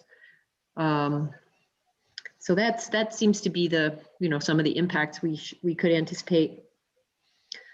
But on the other hand, the longer we wait, the more, if anything is getting built outside of the Community Preservation Association, HOA, those, there's perhaps, and I'm not sure, I can't recall the, if there are design review guidelines, for example, in Deer Springs, but we just run the risk of the more things that get built, then the more things that may have to be retrofit if we wait longer. That's just my thought. I hear that, Chris, but you know what's happened in all GCD communities is they've opted for these light sensors to turn the lights on in lieu of street lights. So the streets are illuminated by the houses that line it and the outdoor lighting. And whether or not that's compliant or not, I couldn't say. If we're asking those HOAs to come in and do a retrofit, that's 88 homes in Rustler, and that's, Shoreline Phase 1, I think has a fair number as well. 50. And if we're asking those HOAs and thereby the residents to expend money to retrofit or install street lights instead, or whatever it is, we need to understand that before we move forward on this. Brian, are you still on? Yes, and I looked at the shoreline design, right? And I thought maybe there was an easy retrofit, just putting a timer in where there's a switch. Turns out the switch doesn't control the lights. It's just a photocell. Yep. So we would have to retrofit with some sort of timer. And then the question is, what do you set the timer to, right? Do you have the residents decide their own, or, do a standard fixed programming in concert with the, I think you want to keep the photocell, but you may want to limit some of the hours of operation. And Jerry brings up a good point. We don't have any street lights, right? So I don't know how much the street safety issue is prioritized with respect to dark skies. Well, I think they both Brian, have to exist in balance. Yeah, they do. I mean, again, if they're down lights versus up lights, that kind of stuff, Yeah, part of the whole assessment, fortunately, right? fortunately, GCD has put in down lights everywhere. Well, they're LCD panels, right? I don't know if they meet the cone requirement, but they definitely have an overhang that limits the spread. Right. So that's good. So Brian, we had talked previously about trying to figure out if there's someone who could actually do that assessment for us. Can we reach out to them and figure out, I don't remember if it was the university or somewhere else, that to get on an agenda to have them come up and do that. We could either potentially sponsor it as a internship or pay, to at least get a sense of when we could actually get on a calendar for somebody to come up and do the assessment. Is there a question about the shoreline down lights? Are they considered invasive? I don't know, Carol, because we haven't done the, we've got a proposed code that we would then have to measure each of the communities against to determine if there are any existing lightings that, exceed the limits that we are proposing. We don't think so, but we don't know. And that's kind of my point. Once we understand what would be in violation, then we need to assess, are we happy with the ordinance and we want to move forward anyway? Or do we need to adjust the ordinance to pull some of these things into compliance? I think those are decision points we can't make yet. Could we find someone who could potentially do a sampling survey, so to speak, without doing the, exhaustive survey? Somebody who could give us like That's what I was working snapshot. on, Ralph. I think Brian had identified an organization or subset of an organization that might be able to do that, but we haven't. I guess we need to reach out and find out. Mayor, this is Thomas, and I know that through the University of Utah, there is a person, Daniel Mendoza, and a few folks that may be doing some work up in Summit County and Wasatch County this summer. So maybe what I could do is reach out to them and see if they could do that light meter assessment so that we could understand where our issues are. They could probably do that this summer. They were intending to do some work up in Summit and Wasatch, so maybe this is an ideal opportunity to tag on to some of the work they had proposed. Yep. Thank you, Thomas. I was going to give you credit for that. I think the mayor inadvertently gave me credit for that idea, and I know it was yours. I was going to say that. Thank you. No worries. I just think that may be an opportunity to get some of the data and the input that you all are requesting. Thomas, I've investigated to some degree the cost of light meters and all, and if that's a barrier for them to help us, then I think we can overcome that. Okay. I can be willing to reach out. Yeah, Mayor, I agree with Jerry. I think sampling is the way, or I guess was Ralph had said that sampling is the right way to go because of the designs of most of these developments, except maybe some of the custom homes. But certainly, Rustler and GCD, shoreline developments and Deer Waters and Deer Springs, right? They're all a standard design. So you only have to look at 1 or 2 homes in each one to do that survey. So it wouldn't be a huge effort for what's already. And I was, hey, Brian, along those same lines, I'm thinking the same thing. Do a sample, but maybe even pay someone to do this, because I know sometimes when you go to the universities, you're in a longer queue because they are, much more cost effective, so to speak, or less expensive. Why don't we just hire someone to spend a half a day or a day out here and just get some data that we can build upon quickly and make some kind of either go or no go decision, or we're going to have to build, some exhaustive survey. At least get to that point to make a better decision point. That would be my recommendation. I'd be comfortable doing that, Ralph, if we can find a service that's qualified to do that work. And they would need to do the work at night. Folks can help us with that. Okay. Yes, they have to work at night. Yes. Right. In summer, they have to work late at night because it doesn't get dark till Right. 10 o'clock. Yeah. But so if we don't know of one, maybe the International Dark Skies Group can help us figure out who might actually be a provider of that kind of service. So Thomas and Brian, can you take that on and come back to me when you learn some stuff? Yeah, we'll reach out and see what we can find. Great, thank you. And being a photographer, I'm sure I can figure out how to use a light meter.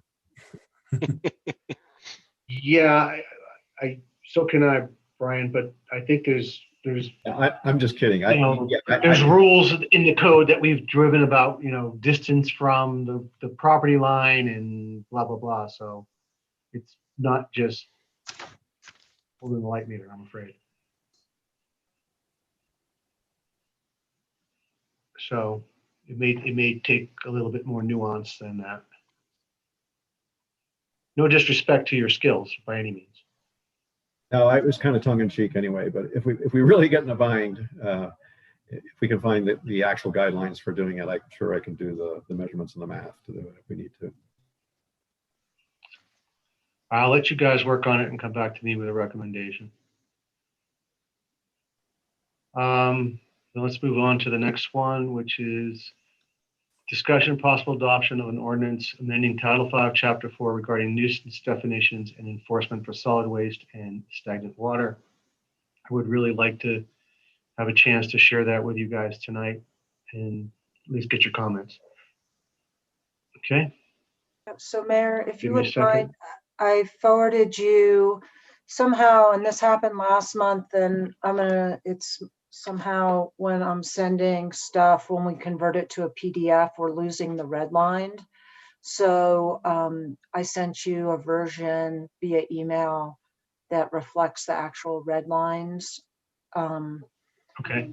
And there's not that much changes. So I would love to get feedback. And I know there have been a lot of complaints about nuisance conditions in town, and we want to make sure that we were capturing all those nuisance conditions.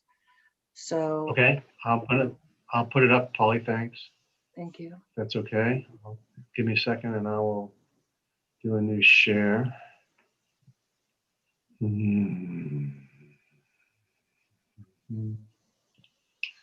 that. Oh, I think I'm sharing the right Oh, one. that's the old. Oh, that might be it. Yep.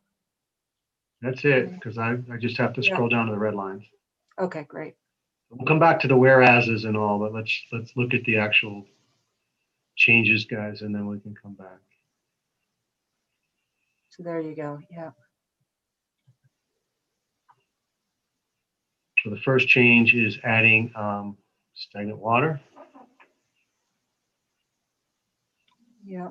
And then keep going. We had a pretty good ordinance to begin with, and I want to commend my associate Cameron Platt, who I've been working with, and he did a lot of work on this. So we're defined stagnant water here. And it includes, unflowing ponds, filtered or agitated, or is foul smelling, stale. Yeah, I like these changes. There's one that I would like to add to this, and that goes to the, if you scroll up, there's one about unsightly or something like that.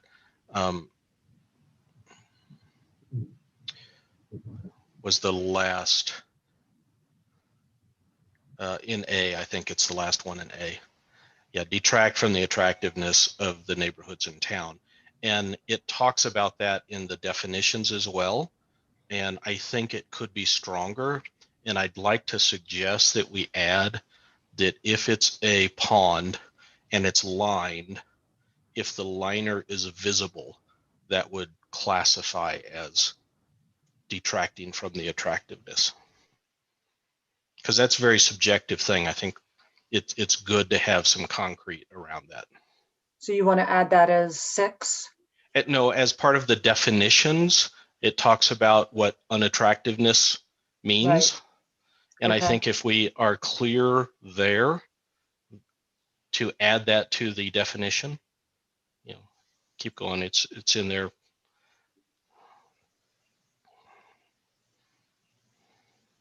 Unsightly. There it is. So if we were to add to that to include that a visible pond liner would also qualify as unsightly. And can we categorize not just pond, but any retaining water retention facility? Yep. And I think you just answered my question I was going to ask Jerry was, does the golf course pond be covered by this? That's the idea. When you said liner, I said, I think that's what you're talking about.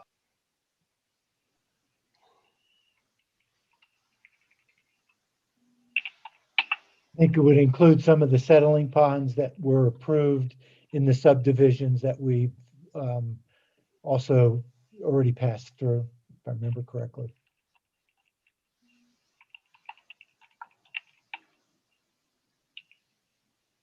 And I know there's other, there's difference between retention and detention ponds, and the major difference I think is the liner.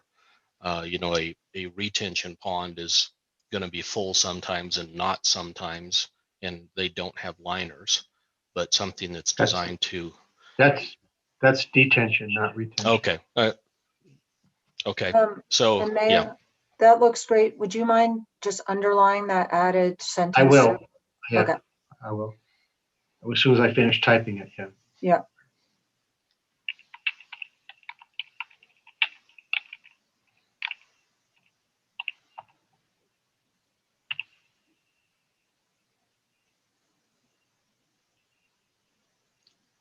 I guess retain is keep the water, detain is only temporarily hold it.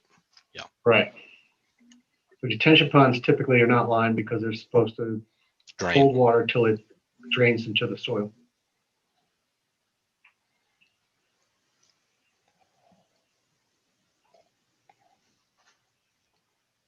So let's go back up for you, Polly, because I think we were here. Yep. And then we've also added in some language about solid waste to address construction materials that are just left on lots which don't have active building permits. So I made solid waste is generally defined here. That's a great ad, Polly, because when I was walking the dog today, I walked past 2 lots that have abandoned materials on them that I was thinking I'm going to take my truck and load it up to get it out of there. And I see the ad in here, in terms of that additional edit on the excessive. Excessive could be interpreted in a number of ways. So that was one of the thoughts that I had. Why even have excessive in there? If we're talking about anything that's not in a cupboard or in a container or a dumpster, then Yeah, that's not you what could we take want. out excessive, sure. And that's, what letter is that in, please? It's under solid waste. Just the heading. Okay. Well, it's a definition. It's just an accumulation. Saying of any kind. So we can just.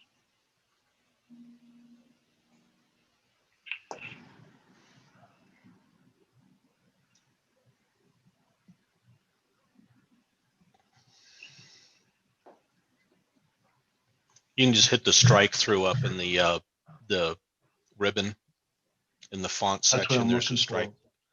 Well, or you can just take it out because it's not existing now. So you're not, this is added language. Okay. So that's good. I just wanted your Cameron to, there's the strike through. Took me a minute to find it again. In the letter F, I was a little confused on if you'll scroll down to the. Yeah. So is animal waste not considered, or I don't know if there's normally the does not is the last thing, but then we've got the animal waste there. So I wasn't sure if there was an indentation problem, that it's supposed to be number 3, or if it's actually G. I think it's G. That's your existing code. Okay. So, I mean, we can move it around. Saying that if your yard is full of dog poop, then you're in violation, creating a violation of solid waste. Yeah. Yeah. I just wanted to make sure that there wasn't a outlining problem here, and that we intended that was in, not out. If you'd like, we could just swap G and F. I think that makes more sense because, if you're looking through documents, you want to see the exception as the last item, not as the second to the last item.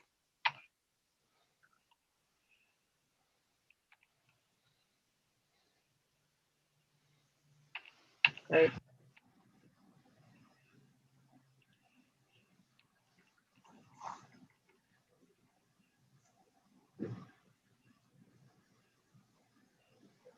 I'll clean up the spacing later. Yep. That's okay. Yep. Just highlight it. In here, are you ready to keep going? Yeah. In here, do we have anything that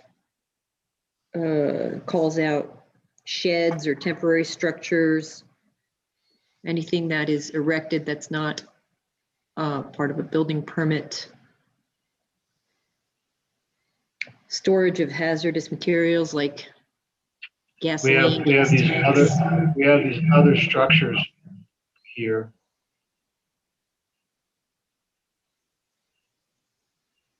These items here, Chris would potentially talk about those. it would include those. I mean, if there's sheds that are unsightly or don't have a building permit, I don't know if Ron, usually those are captured just as a violation of the building code.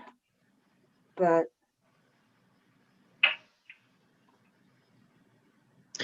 You know, it should be obvious. I'm thinking of the maintenance area that's unsightly currently, and I'm just trying to describe what I remember is in there.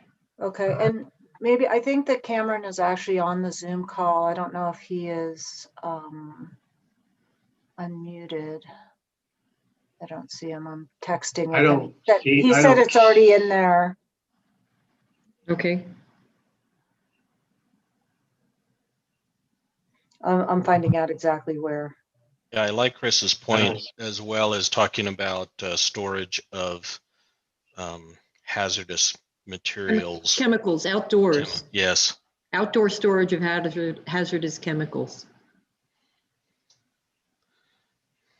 Well, storage of hazardous chemicals, period, should be, I think, is a violation of, it requires certain things in DEQs. There, I don't know that it's more than a nuisance, whether you can say outdoor or indoor. I mean, I don't want a garage full of 55-gallon drums of gasoline either. Well, I have hazardous chemicals in my garage, right? I have gas from my snow blower, and I have, you know. Yeah, but so that we come to what's an acceptable volume of those chemicals, Chris? Volume, and I don't keep it outside unprotected. Yeah, but I'm saying even if you didn't keep it outside and you had 30 drums of gasoline, I would consider that to be a problem. Yeah. Well, I have 2 tanks for my grill, but if I had 30, you know, tanks for my grill that I kept out in the backyard. So we do have hazardous waste right here in A as part of the definition of, that's, Well, I'm not sure it would be considered waste in this case. It's not hazardous waste, it's hazardous materials. Yeah. So I don't think it falls under the solid waste or any such waste category.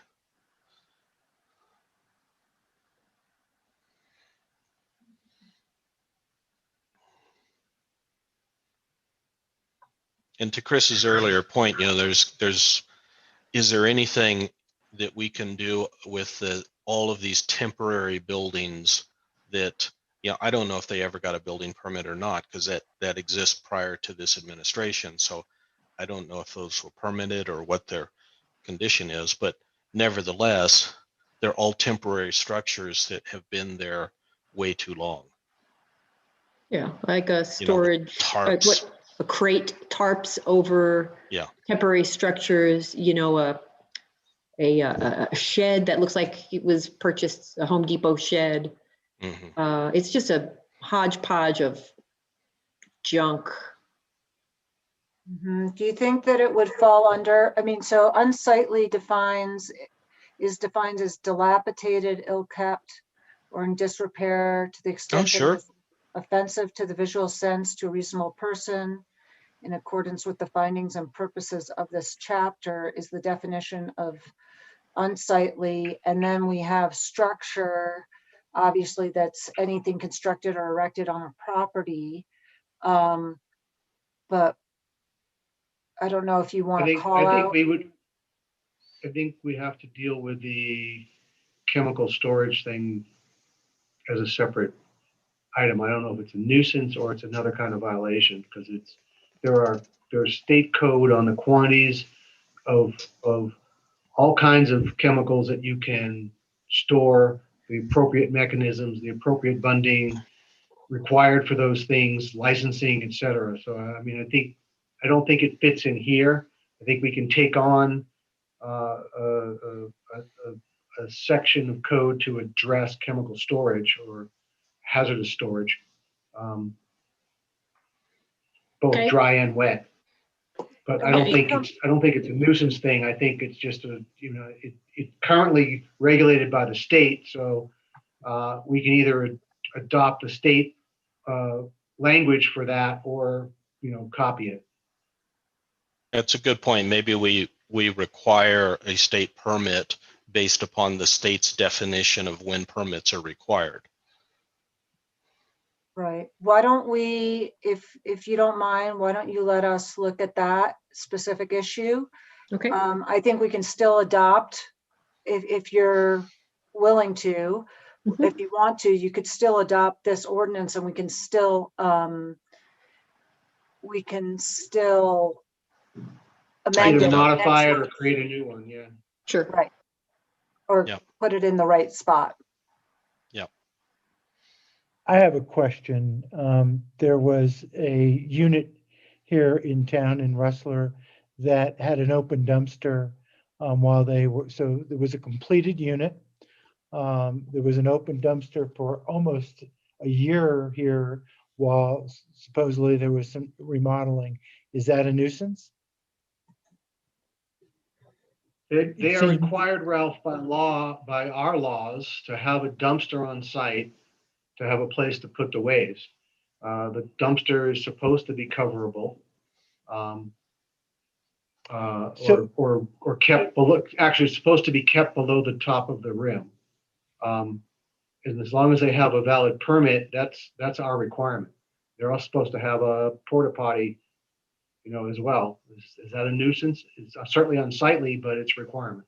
So I don't think that fits the Yeah. same way. Yeah, and I guess my question was, what constitutes a nuisance in terms of time? To something that's sitting there over a period of year, if, I don't, maybe we only have, I don't know what our permit schedule is for a dumpster. Is it a week? Is it a month? Is it 3 months? And how often do we approve renewals, so to speak? So I don't know if that's part of this, but it was an issue here. So, and I would note that under solid waste, if it's not covered, it depends if it was covered or not. So if the dumpster was a covered dumpster, if it was uncovered, then it would fall under solid waste. But we also put in something about, in the very last page, nuisance conditions, we make an exception for if there is an active building permit. But if there's not an active building permit, you don't get to leave a dumpster on your property indefinitely. Well, that's pretty much what this was for about a year. And, people were out of town from what I gather, but and it was an open dumpster. So, just to me, is that an excessive amount of time? And I hate the word excessive. So we got rid of one. But do we want to put any time? Anyway, food for thought. Well, Ralph, let me try and help you with that. Yeah. If you want me to. There is, there's language again in our code around being an active building site versus an abandoned building site. I forget the time frames, but there's a certain length of time and before we consider it to be, not in progress, and therefore can, make them start over again. So I guess if I had heard about it, if it was during my time, I'd heard about it, we'd have made it go away. Yeah, it was during your time. Well, it was during all of our time here. So, well, I didn't hear about that because if you remember, there was a trailer that was stuck down our end of town for some time, and we noticed them that it had not been utilized as part of an active project for a certain amount of time, and they had a week to move it, or we're going to tow it for them. I have a question about the dumpsters. Chris and I participated in the community cleanup a couple of weeks ago. And as we went to some of the construction sites to try to clean up some of the trash, the dumpsters were overflowing. It happened to be a very windy day, and the trash was just blowing all over the place. Apparently, the construction workers, maybe some of them try to put it into a dumpster, but if the dumpster is full and overflowing and the wind picks up and then it just blows all over. So, Carol, they are required by code that they are not to be above the rim of the dumpster. That Kent and Travis and those guys patrol for that. They cite for that, and chase it as best as they can. So it is something we do enforce, and the guys do pick that up as part of their and as well as the TO guys when they're cruising around. And remind these guys that those dumpsters need to be taken away and changed. right. And the wind, if they don't have a lid on them, the wind can kind of go into them and then pick it up. But Chris and I got quite a few garbage bags of trash around those sites.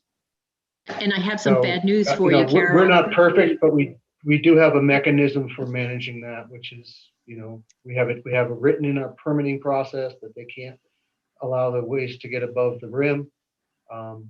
I can tell you that the wind today is going to open any lid anywhere. Yeah. No, the wind is something. Yeah, the bad news today wind- is the areas we cleaned up, Carol, they have blown trash in them again. Good. Yeah. Oh, well. And exercise in futility. Well, most of it, No. we cleaned up a So lot of stuff. The other but- thing, guys, that we do is, so if you see that, then you need to let Kent or Travis know, because we tell those guys they have a certain amount of time to go out there and police that trash, or we pull their permit. So we've made GCD, when GCD was building Shoreline 1, the neighborhood that Kurt and I live in was the recipient of a lot of their trash. And, we talked to Kent, and he informed those guys they needed to do a pickup. We've done the same thing with Deer Waters, because they were getting into the state park, and we told them they had to get in there and clean it up. So when we know about it, we can get it, we can insist that they take some labor and go do some cleanup. That's more of just a reporting and communication kind of thing.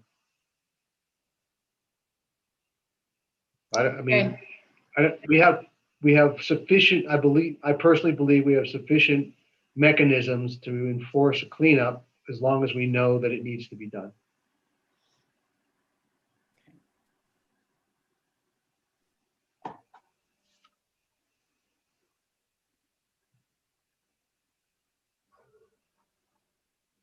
But if you want to change the code, change the code.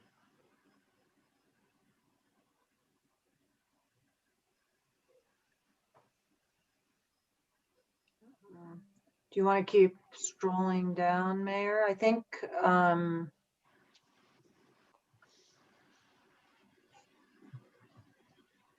You might want to take some time in explaining this, Polly. this is something that just so that we comply with the Utah State Code. It's just basically verbatim from the state code. So it's just making it clear that we have the ability to decide what is a nuisance, and we have the ability to abate it as well. So, we can fine people for not doing things, or we can abate it and we send them the bill, and we can actually even put a tax lien on their property to pay the abatement. Does the abatement, I understand the weed abatement, that's straightforward, and we've been doing that. What about the abatement for, those nuisance structures, or, some of the other conditions that were listed earlier? Do we have the same ability to do abatement as we do with weeds? Yes, absolutely. Okay. And what if it involves, walking on somebody else's private property? I'm pretty sure. Why don't I have Cameron speak to that? I think he's on Zoom now. I don't know if he's muted. He is. Oh, there he goes. He can unmute himself. Yep, great. Thanks. Yeah, hello everyone. Nice to meet you all. As far as entering on private property, the initial determination has to be made by the code enforcement officer from a public area or based on a complaint. So if they receive a complaint or if they see something that's visible from a public area, they could enter to inspect that area. They should get the property owner's permission. If the property owner refuses, the enforcement officer can resort to a warrant if necessary based on an affidavit, reasonable suspicion of something there. But there's a notice provision to the property owner and an opportunity to cure, and there's a whole process that's written into this code with some of the changes that we made. So there is that ability, but there's a process that protects the property owner's rights, protects the individual's rights, and protects the municipality's ability to obtain enforcement or to just correct the issue if they can't contact the property owner or if the property owner refuses to correct it. What's involved in getting a warrant to get onto a property? Does that mean that's going to court and getting, you know, the enforcement officer would be the one who would appear, you know, with an attorney to request a warrant in, you know, in an extreme situation where you can't get cooperation from a landowner? Yeah, so in a very general sense, the warrant is obtained from a judge with jurisdiction over the property. So it would be a judge that has jurisdiction over the geographic area of Hideout.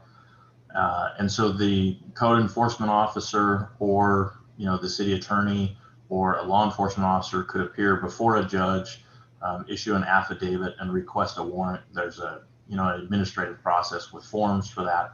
But then once the judge issues the warrant, the administrative officer would serve that on the property owner and enter onto the property. Okay, great, thank you.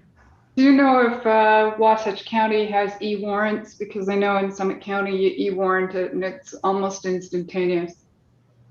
I'm not familiar with Wasatch County. I retired from law enforcement in 2014. Nearly every agency that I know of has e-warrants. That even without an e-warrant, you can get a warrant in about 2 hours. And it's usually the extreme cases, right? So yeah, it's typically not necessary. Yeah, we hope it's not necessary, but I just in those extreme cases where it might be.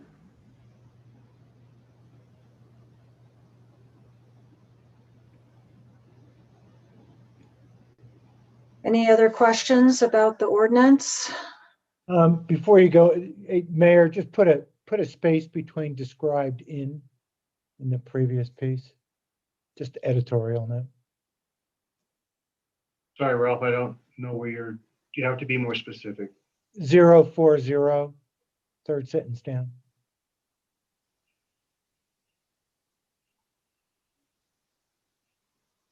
And where do you want the space? Oh, now? I see it. It's right where it says Described this. in, there's no's, yeah. Okay. There are a few of those. You should just run spell check on it and they'll catch it. Yeah, a lot of this, you know, we cut and paste. This is anything that's not in color is the existing ordinance. So sometimes when we put it into a Word document, that happens. But we'll make sure that in the final version, we're, I think, authorized to make those kind of fixes without your guys' permission. So great. Okay. And then the rest of the enforcement stuff is just to comport with state law. We just copied pretty much the state code that allows for service and the process for service. So it makes it clear it can either be to the property owner based on the address that's with the county recorder, or it could be to a property manager or a person living in the location or responsible for the location. So we have that ability as well. Good. That looks good.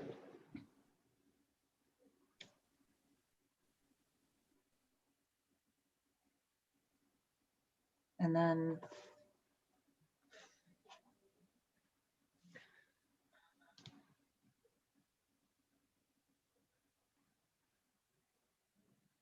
again, this is just kind of cleaning up our code enforcement language as well. just so that it's clear, the process, if we need to put a tax lien on someone's property, if we do an abatement and they don't pay us back.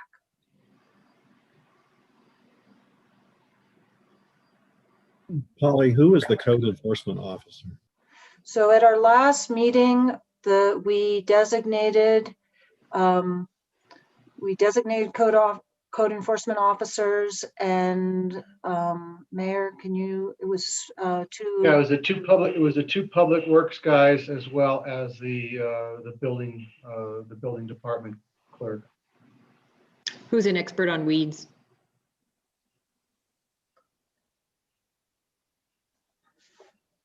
And earlier there was a statement that included a municipal administrator. I assume that's a different position? It's the same, for us, it's all the same. And we defined that in our when we defined the code enforcement officers, we kind of encompassed a lot of different similar roles that are called out in the state code and in our code. And unfortunately, they're just called different things, different places, so. Okay, so that's inconsistency comes from the state, not from us. It might be a little bit of each, but it was too big of a hurdle to try to change, so we just defined them as such when we defined code enforcement. Ryan, if we were Wasatch County with 30 subsections, in 30 municipalities or sub-municipalities and all the rest of that in there, we would probably have somebody sitting on top of all that. So that municipal administrator would exist in that we would have a whole group of people running around looking for code enforcement, but we're not there yet. So we combine some roles. Okay, that's fine. I'm just making sure there's no inconsistency.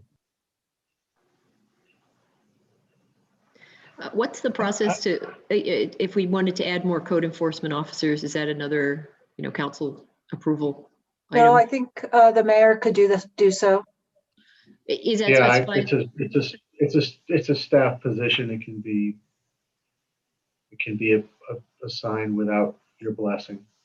Okay, because it's maybe. If I were creating I would need the blessing to create the role, but once we have a role, the staffing becomes administrative. Okay, I can just see a need potentially for additional enforcement officers, perhaps at some point in the future. Yeah, and for example, Chris, I don't believe we have to appoint, because I believe they have jurisdiction due to our arrangement with them. The Wasatch County Police, for all intents and purposes, are code enforcement officers. The Sheriff's Department, yes. Yep. Yeah. Sorry. Sheriff's Department, yeah. Yep. Okay. So while they're not specifically listed, they are empowered due to our interlocal agreement to perform their duties inside the jurisdiction of Hideout. Okay. One question here. You've gone through this last piece, which is kind of collections, but where is there any additional fines? The cleanup is a responsibility of the owner that has not complied properly with the ordinance. But is there any additional fines, so to speak? Where is it? That's in the Ralph, we fee. have a fine schedule Right. which is not as a town built into this ordinance. We have it as a separate item in our code, but we have a schedule of all the applicable state codes that are for non-criminal violation.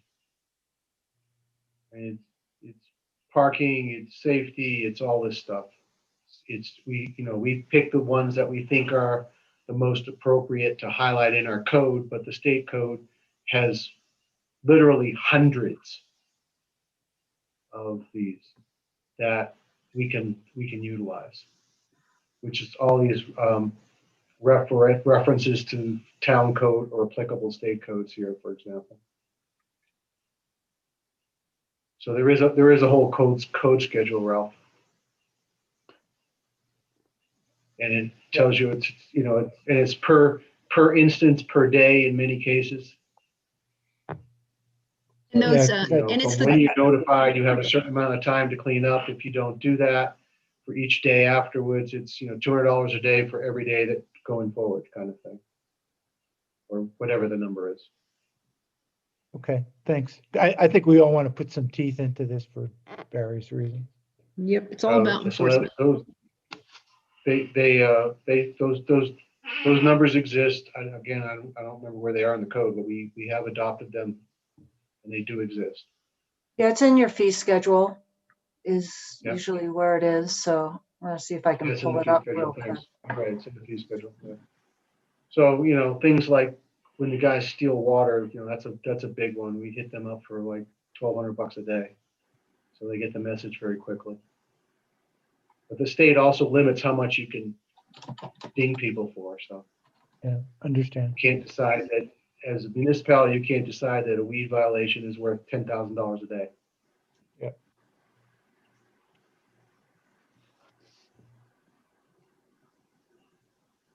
But I mean, it's a very impressive list of stuff that these guys have figured out. It's unified across the state of Utah. It's used by all municipalities in the state of Utah.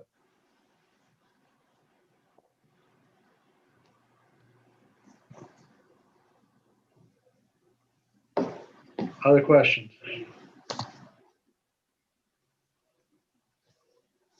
want to thank Polly and Cameron for the work they've done on this. It's a great improvement over what we've had. It adds a lot of the things that have been, addresses a lot of the things that have been bothering us as a community for some time. And I personally recommend that we move forward with it, and we have to modify it again in the future because we still find we missed some stuff, then we can do that. But I'm a big believer in 80% of something's better than 100% of nothing. So my recommendation is that we motion to adopt, but that's where I'm at. Well, do we have to Questions from open this up council? to public or? No? No, it's not required. Of course, if you'd like to, you can.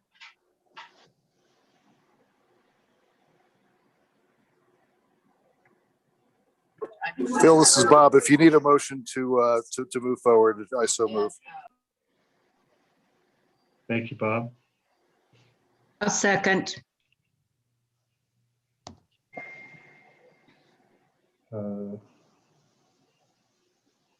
Motion Bob, second Carol. Again, this is a motion for the record, just so it's clear, this is a motion to adopt an ordinance amending Title V, Chapter 4 regarding nuisance definitions and enforcement for solid waste and stagnant water, and amending Title 13, Chapter 4 inspection procedures and Chapter 8 I think it's 8.13-08, recovery of code enforcement penalties and costs.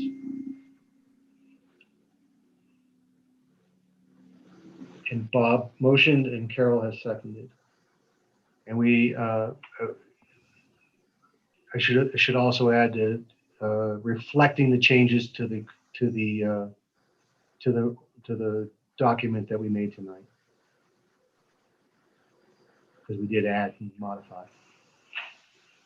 So again, Bob, now that I've said all that, would you please make the motion again?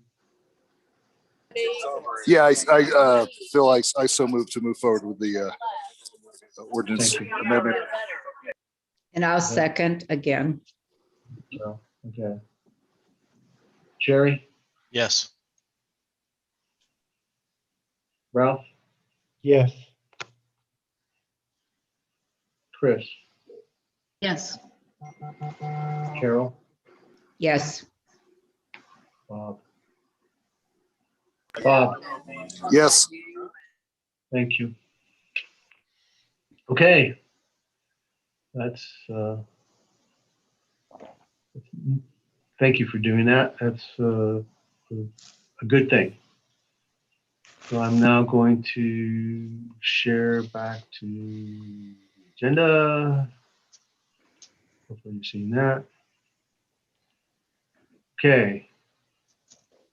The next one we want to talk about is discussion, possible action on a resolution requesting admission to the public employees retirement system. So as a bit of background on that, as I move to the right page, we have, last year we put in health benefits for staff considered full-time employees. And this year we are recommending that we also allow those employees to become members of the public employees retirement system. So that is, it gives them benefits such as the retirement system allows them to put money in a 401k pre-tax, which we don't have a mechanism to do that today, for example. We don't have to match, but we don't actually have a mechanism to allow them to save on their own prior to in a pre-tax manner. So Jan can talk a bit more about this. She's done all the work, but I just wanted to kind of do the high level. So Jan, if you would, please. Sure. It's something that we discussed financially in the budget committee and made provision for in the upcoming budget. Something we intended to do last year, but in the COVID year, we just went with the bare bones minimum budget and agreed to defer that decision. And thankfully, we have Alicia who joined us based on our decision that we would defer it. And it's employees, especially those with municipal experience like Alicia, that will respond favorably to us having a retirement system, as most municipalities do. And it's a fairly complex formula because employees who worked in municipal prior to 2011 have a different system than those coming on after. So it's a tier 1, tier 2. It's fairly detailed, and there's really no reason for me to articulate all of those details to you. It's basically a defined benefit plan. So the town puts money into the system, and then when an employee retires, that money is paid back to them. Also has the 401k option, which the mayor suggested. I think the biggest benefit to the town is allowing us to attract and retain our employees. And thank goodness we're getting a staff who is updated to municipal, and we're making huge progress in that area. And thanks to everybody who's participating in that. And any questions you have on that? Yeah, I do. So this is essentially a pension program plus an option for 401k type savings that the employees could. Okay, so you mentioned employees prior to 2011 being in a different tier. Can you explain what that means? And does it? Yeah. It's a classification through the state retirement fund, and they had to change the plan based on budgetary constraints. So in 2011, it went through a revision, and the state system themselves put in a slightly different plan, which is still very benefit rich. But mostly the tier 1 has the pension option that is not available to tier 2 employees. Those are employees who have been working in municipal after the 2011 change.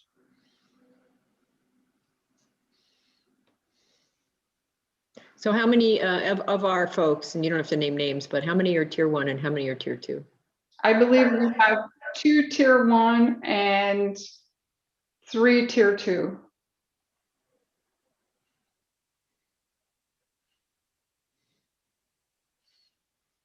But I need to look, I mean, when they give us information, when they apply, we need to check, the retirement system actually goes out and checks their status as well.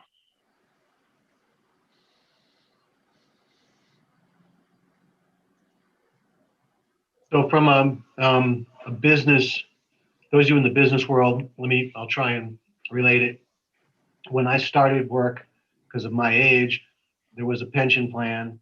And as most of you who work in the commercial public world know, they've changed a lot of that and pushed a lot of us into 401ks as opposed to pensions. And a lot of companies don't do pensions anymore. They basically provide a mechanism for you to save and many match. But you're basically responsible for your own pension. So that's the tier 1, tier 2 thing. So older employees in the state were pension eligible. The younger service, not younger age, but younger service employees go straight to 401k. Okay, and what does it cost the town to pay into this? It's coming from the town budget, right? Not when I'm talking about the tier 1 pension eligible folks. Yeah, the tier 1 is basically 20% of a salary. So the town basically just adds that amount and would pay that into the fund every payroll. Do we budget for that? Yes, we did.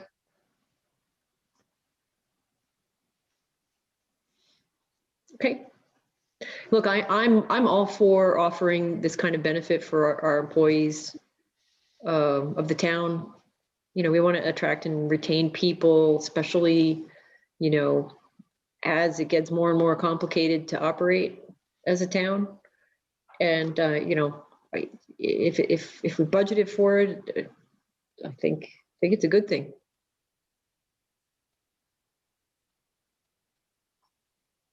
We have budgeted for, and you may have heard us talk about this in the May budget meeting, around finding some different engineering talent that would be direct as opposed to going through TO as a potential for minimizing some overall salary costs. We've also talked about hiring additional public works folks with some additional licenses and stuff that our current guys don't have. In the conversations I've had with candidates, because they're coming from with these experiences, they want in the retirement system, and they consider it a requirement to consider coming. So I don't blame them. Yeah, I think as the town grows, we need to grow up too and begin to offer some of these services. I understand when we were tiny and running on a shoestring budget, but yeah, we need to offer these sort of benefits. Yeah, for sure. I agree.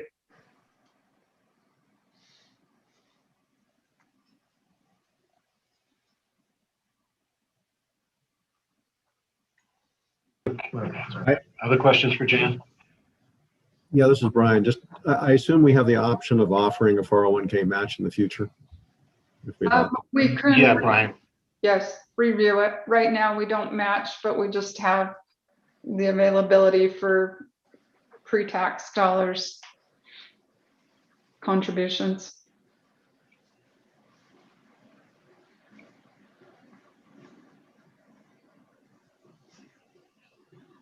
Yeah, I mean, we've already taken a 20% hit here, so we haven't, we haven't confirmed that we have the sustainable revenue streams to add matching at this point.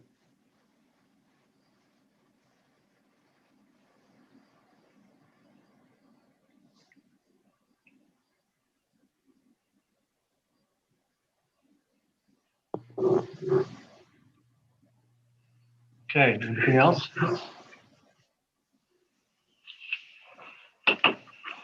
And if you guys are willing to consider it, I need someone to make a motion to adopt a resolution allowing admission to the, or requesting, allowing us to request admission to the Public Employees Retirement System. Also move that, Mayor. I know we talked about this in the Budget Committee, so I think it makes sense for. Thanks, Rob. Yeah. I'll second. Thank you, Carol.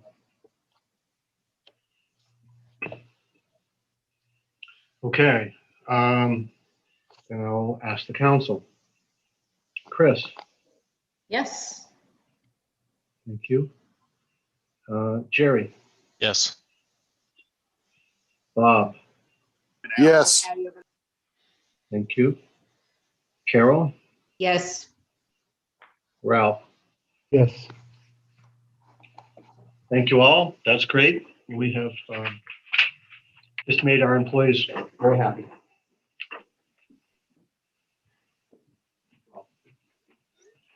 They Can't say certainly very happy, deserve it. They earned their pay. but they'll be happier knowing that this is here. One It will help us question or fill some of the one, gaps as well. one request that I have is, can Jan or, Phil make sure that each employee understands why they might be tier 1 versus tier 2? And if that issue should come up. Yes. And we Because have, it's, Mhm.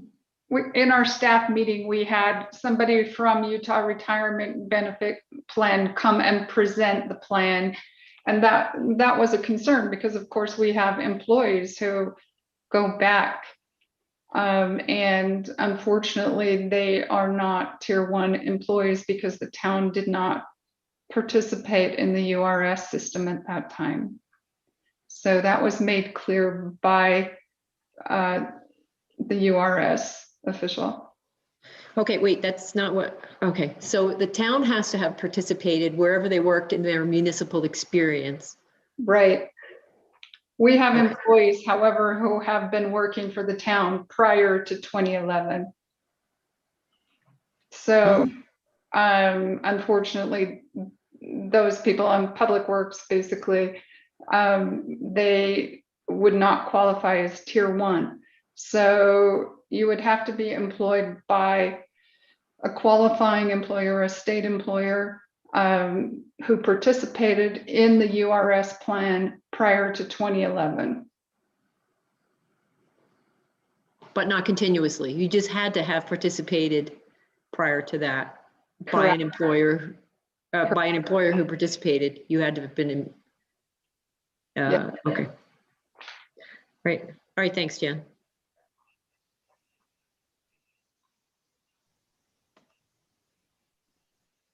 Okay, give me one second, folks. I got to do one thing here. I got to figure out how to do that. So we're now moving on to item 5, which is discussion and possible approval of an adjustment for planning fees on the Hideout fee and rate schedule, and adopt resolution to revoke and replace the fee and rate schedule. So, Jan, do you want to address this as well? Yes, I would like to suggest that we continue this discussion. I have confirmed with Thomas that we are not anticipating any applications in the next month or so. And Kathleen brought to my attention a tricky procedural problem, and we have a change in a turnover in our staff, and I just think we haven't addressed the procedural issues to make sure that we account for this properly. So also we have the water rates that we have not updated. So I'd like to get it in place for July 1, so it's consistent with our annual budget. But I would like to suggest we continue it to our next meeting on the 24th. Jan, could I ask then, because I didn't notice in the schedule what the changes were. It's just, here's a new fee schedule, but we didn't really know what changed. Right. And we have been working Thomas, Ryan, Polly, we have been adapting the way we pass through our billing, set our fees. This has been an ongoing issue because we needed a period of time to assess what our fees should be based on history. And I'm going to let Thomas speak to that because he was kind of our scribe and did a lot of work in that area. And I think you could answer those questions most efficiently. Well, So I get that changes are maybe, yeah. necessary. My point is that the document didn't show us what changed. We didn't know what the deltas. Gary, it's So- the so- middle column is the existing fees. If you Oh. look in the It did green show. table, you've got on the left, the application, the planning application. The middle column is where we are today, and the right column is where we're recommending to go. Okay, yeah, if we're deferring it, as long as it's there, I missed it, that's fine. Okay. Yeah, and I think deferring this until the 24th is fine, just as long as we take care of it then so that it ties together with the budget starting on July 1st. And the version I saw didn't show 3 columns, I don't think, but in any case, it was a repeal and replace, but we will make sure, oh, here we go. Okay, I take that back. So it will just, the new fee schedule will just have the proposed fees listed.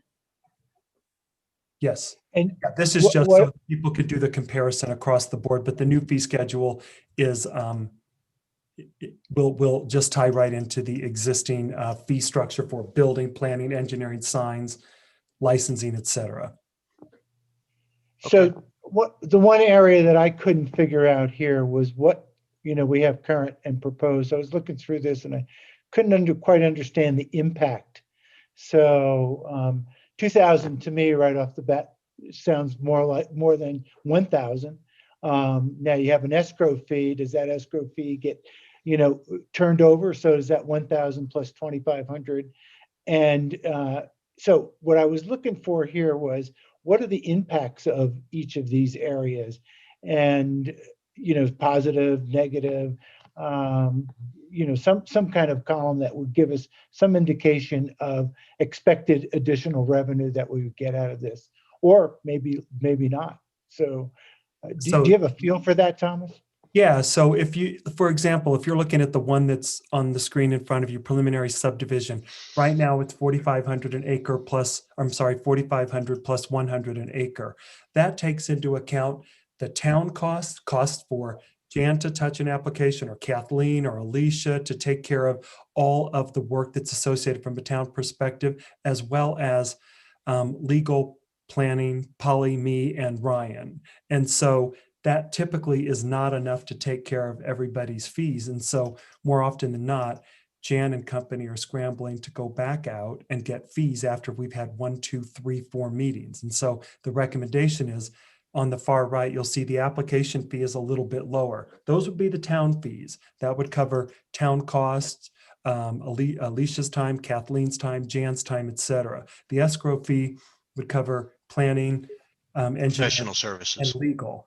And then we also outlined meetings. And the reason for outlining the number of meetings allowed is to encourage people to get their products in on time and to see if we can start to manage expectations and expedite, right? Additional meetings have a cost associated with them. That's at the bottom of this table. And you'll see the escrow fees when it gets down to 2,500 in this particular case. Then the town will reach back out to them, and the note at the bottom of this table notes that they have to get it up to 75% of the initial fee. That means they're still going through additional meetings. The reasons for all of this is that then the town's not chasing money from the developer. We're getting it up front, and then that which is not used is then returned when it's complete. Otherwise, the town chases the money. It's a lot of work. It's a lot of effort. It's cumbersome. Hey, Thomas, a question for the number of meetings. I see sometimes there's 1 planning commission and 2 council meetings, and sometimes there's 2 planning commissions and 1 council meeting. But is the essence they get 3 meetings included in this fee structure? Yeah, and we tried to go back and look at where most of the time was spent with either planning or town council, planning commission or town council, and so that's how we landed there. But yeah, the intent is to give them about 3 meetings. Yeah. Thomas, could you include in this or share with us then maybe when we get a little bit deeper into this. Give us an example of, how that would change going from current to future. So, in a final subdivision, for instance, where we're scrolling, if you could even give us a couple of examples in the next session as to, hey, this is the way it would be now if we did this, and this is the way it would be. Can you give us any examples along those lines? It won't change. Actually, nothing will change. It's just that if an application, for example, goes to 4 and 5 and 6 meetings, and sometimes we've had applicants kind of trickle things in at the last minute, and they'll take advantage of the planning commission's time or the town council's time, our time as well, right? And Sure. there won't be enough information at that meeting, then we continue it. The only folks that suffer in that regard are town council, planning commission, and us, if you will, right? The applicant kind of hears bits and pieces and it works for them. There's nothing wrong with that. It's just that it's much less productive than it needs to be. So this helps to expedite, hopefully not expedite, I should say, have them maintain accountability for the number of meetings that they request to attend. Every extra meeting above the 3 that are listed, for example, are $2,500 they have to throw into the pot, right? And so again, the town collects the money up front, and then if the consultants don't use it in the escrow pot, that goes back to them. But the intent is maintain basically the same procedures. Hopefully we're ensuring more early receipt of information and more productive meetings, but other than that, nothing would change. So why are we lowering the base fee? Because the base fee, for example, right there, if you're looking at final subdivision major, it was 6,500. We're taking it to 5,000. All of that money is now staying with the town. That's Jan's expenses, Kathleen's expenses, Alicia's expenses, right? Prior, we were all pulling money out of the $6,500. It was not nearly enough, right? But we wanted to make sure that we had a fair fee for staff expenses. $6,500 would be too much for just staff expenses because, again, that included planning, building, and legal, right? And so that $5,000 stays with the town. That's the fee for the town. The professionals pull out of the escrow, the line item below it. So it's really static fees versus variable fees. That's correct. Variable for us, static for the town, so that there's no loss of, so that your staff are compensated for the work that they do managing those projects as well. So you feel comfortable that in this case, in the final subdivision, which usually takes a lot of work and time, that if we dropped the number $1,500, which is 20%, then we would make up for that, so to speak, in the escrow fee, that it balances out. So I'm not quite sure why we'd want to lower that at all, the base fee, as opposed to Ralph. We're taking those costs when we set this current fee up. This is, the current fees are relatively new current fees. It was done with Thomas and Brian and Jan getting together and trying to figure out how much time these guys spend on these various steps. And then we put that together, and that's where the $6,500 came from. What we're finding is that's not a great way to do it, because a good deal of the time we're dipping fairly heavily into that $6,500 to cover Thomas and Ryan and those guys. So by putting the escrow fee up front, we have as much as $15,000 to work with for those guys as these reviews go on. So if you think about what's been going on with Shoreline 3, we're on our, 4th, 5th, 6th meeting on this. Under the current fee schedule, we've more than spent our $6,500. Absolutely. Whereas with this, I don't think we've spent $20,000 worth of, or $15,000 worth of time, but we've certainly spent more than $6,000. That's right.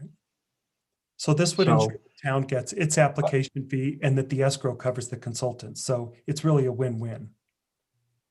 Okay, I I'm sure you've looked at this. I just didn't know why the base fee dropped 20%. I get the escrow fee, certainly that makes 100% sense, not the drop in the base fee to me. So okay. Ralph, we can show you another column to the left of current fees, which was prior current fees, if you will. The prior fees before the current fees, and they were, 30% of what these are. Yeah, not even. They were, prior to the current fees that you guys voted on last year, the final subdivision was something like $1,200 for everybody, town, everybody. It was an insanely low amount. This has been a work in process, and we really needed some experience in order to set the appropriate fee. And I think we're working towards that. Yeah, and if we're going to defer this till the 24th, if there's more stuff we want to see to have a more thorough discussion, that's great. I don't think we want to have the discussion tonight, though. Agree. Agreed. So any more data that you could bring into this, or even an example, I'd say in the next session would be really useful, or share it in between, Okay. That would be useful. Okay, so that we are going to defer, but thanks to Thomas and Jan and Ryan for working on this. Highly important piece of work, and again, we've come a long way, and we're continuing to learn a lot about it. So, good job. Thanks. So, I'm supposed to be. I've been told I'm not being a good boy and using this feature because I keep forgetting about it. So, instead of scrolling all that stuff in front of you, I'll just jump to the page.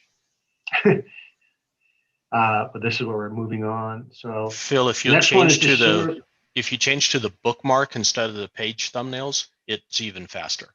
So that second one, the up one, there you go. So then you can go right to the agenda item. Okay, thanks. The next item we have is the sewer master plan. I have been told that there are a couple of more changes that they want to make. I don't know, Brian, is that correct? You guys wanted to hold off on this a little bit? Carol? No, it turns out we don't need to. I resolved it via email privately with Ryan, and I can explain. Actually, one is not an error. It's just a lack of explanation, and the other one is a tiny error that doesn't affect the plan at all, or the end recommendations at all. So I can address that if you want. No, I just want you to, then if and Carol, you're okay with talking about it as well? It's going to be long. Really long. No, it's not going to be actually long. Not that long. It's not that long that you have to look at. We presented it last month. Several of the council members asked for a chance to review it. So, and then they were encouraged to send their questions in advance. So I guess the question for council is, if you've got a ton of questions, then we'll defer it because we still have a lot to talk about. If you have read it and are okay, then we can talk about it. So where are you, council? I can tell you, I think this is such an important issue for us that it deserves some time for us to review in public. I need to understand the different options that are listed in here, and are they in combination? Or are they all together? Because I see a lot of numbers and estimates of costs, and then some discussion of how to finance this. It's a really important thing. It needs to be done, and I think it deserves discussion.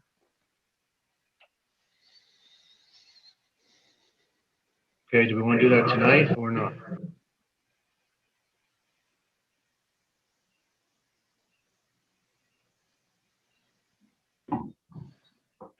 I think I'm going to say this. The sewers are going to be there for weeks from now, right? a month.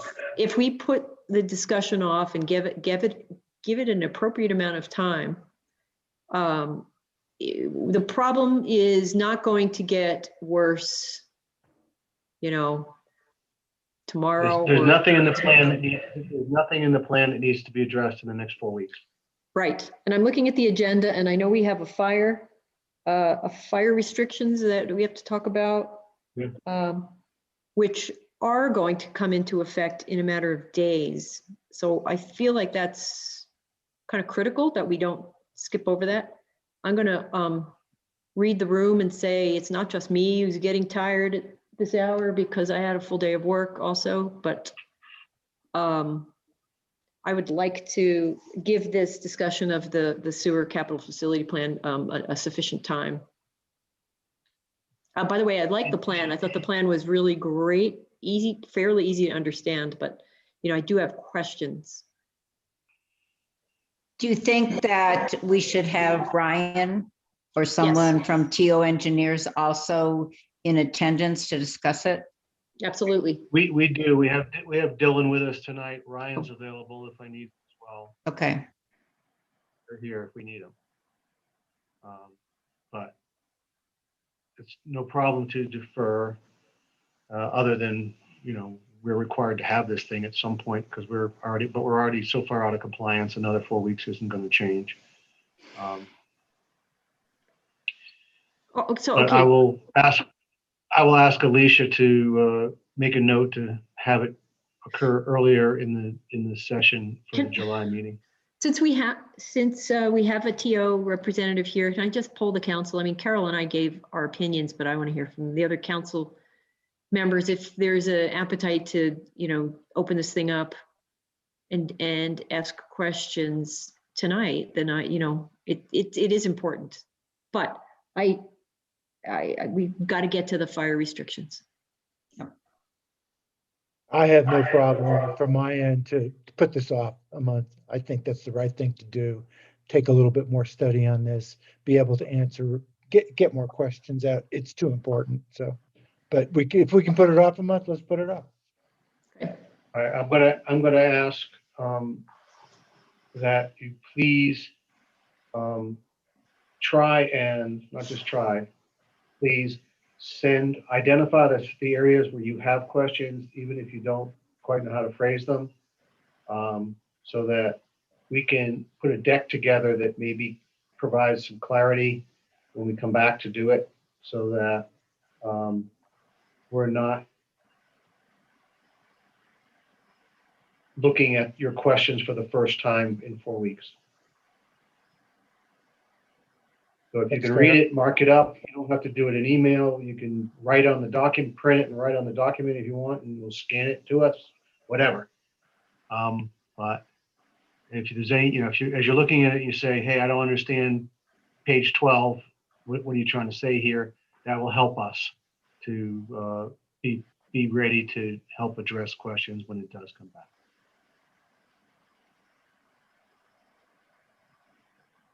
Okay. Sounds like we're ready to defer, so, okay. So this is an ordinance amending a section of our code which talks about impact fees that are imposed by third-party providers. So, for example, JSSD has an impact fee that we have been passing through from the town and then billing the constituents for. And then the fire department has an impact fee, which they have been collecting directly. And what we identified is the fire department fee works really well because we don't give out building permits without a checkbox from the fire department on our building permit system. If they haven't got paid, you don't get a permit. Because we've been the middle person or persons on the JSSD process,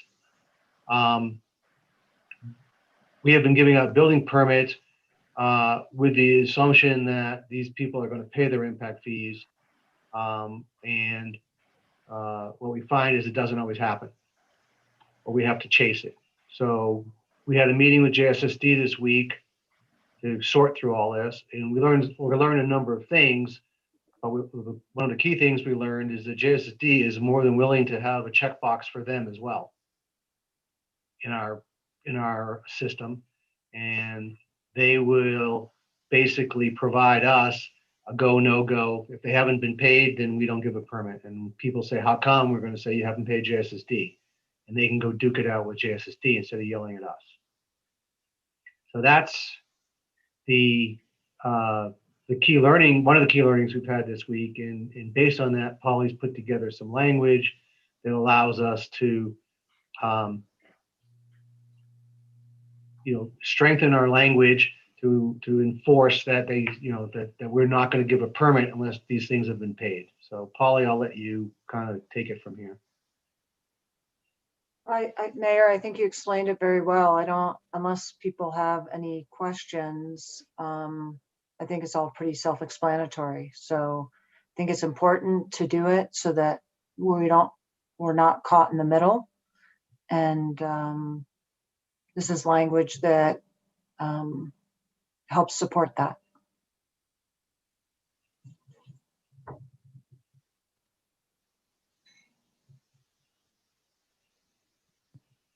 So the key language is right here in this time of payment section. And I'll make it a little bigger for Thank you. For people like myself.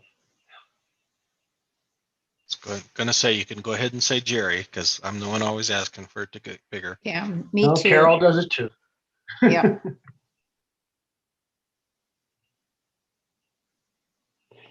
And is the evidence receives, here it says shall not issue a building permit until it receives evidence. Is that easy to get from JSS? Yeah, it's a checkbox in the building permit system, Ralph. When that gets in, it'll be a little manual initially, but we'll put the change to our city inspect system, and just as the fire district has access to that system, JSSD will have access to that system, and they will review the permit request, and they'll get a message that they have to go in and check the box. Gotcha. It's all Okay. It's all electronic. Perfect. We are actually in I won't say the 21st century, but certainly the 20th century as far as this kind of stuff goes now.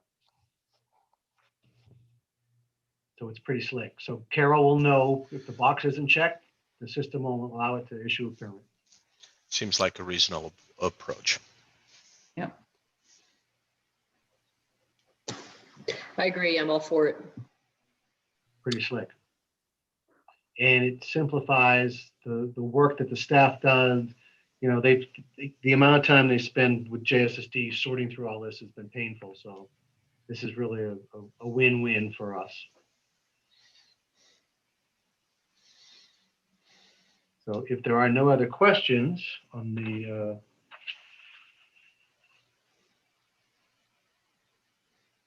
then I would need a motion to amend section 1.20-040 and section 1.20-050 and adopt section 10-14-020, clarifying required impact fees and timing of impact fees payment so that we can make this happen. So moved. Thank you, Bob. I'll second it. Oh, that was Ralph. Thank you, Ralph. You got the All next right. one. Chris, Somebody else. Yes. Carol, Yes. Jerry, Yes. Ralph, Yes. Bob. Yes. Fantastic. Thank you all very much. Okay. Item 8.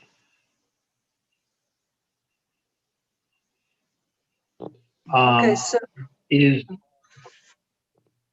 discussion and possible action on ordinance to adopt the Wasatch County fire restrictions. yeah, so I think It's a little bit, go down if you would. Well, there's two things, right? So there's just the announcement from Wasatch County announcing this Right. issue. But what Cameron and I worked on was amending our current ordinance to make sure that we can prohibit fireworks. And again, Mayor, I think I sent you an email that reflected changes. you did, Polly. I'll pull it up. You sent it to me as a Word document that I can share. And so just while you're doing that, I'll explain to council what this does is just clarify that all fireworks and ignition sources are excluded. And based on my interaction with, I communicated with Clint Nearings, who is I think he's the deputy fire chief for Wasatch County. He's the fire marshal. Oh, he's the fire marshal. Sorry about that. I know he knows his stuff. So Yeah, he does. he said that all of Hideout should be considered to be within we have a term in here. Okay, so if you go down. Yeah, we're in the wildland interface. Yeah, we haven't actually adopted the wildland interface, but we are in that risky area, and we're going to be working on adopting the wildland interface. But so what we did here was just make sure that we included ignition sources as well as fireworks, and they're defined there as open fires, fire pits, all that. And if you want to, and then we're in a situation with hazardous environmental conditions. So the state code actually changed in August of 2020. It used to be harder. Every year you would have to pass an ordinance or resolution saying fire danger is high. The state, I think, has a very strong lobby from the fireworks group. And so under state code, a municipality cannot prohibit fireworks between, around July 4th and around July 24th, which are, there's some other times too, but those are kind of the summer times that are so dangerous. And that recently changed where we can now designate an area, which for us would be the whole town, where it's dangerous to have fireworks during the summer months.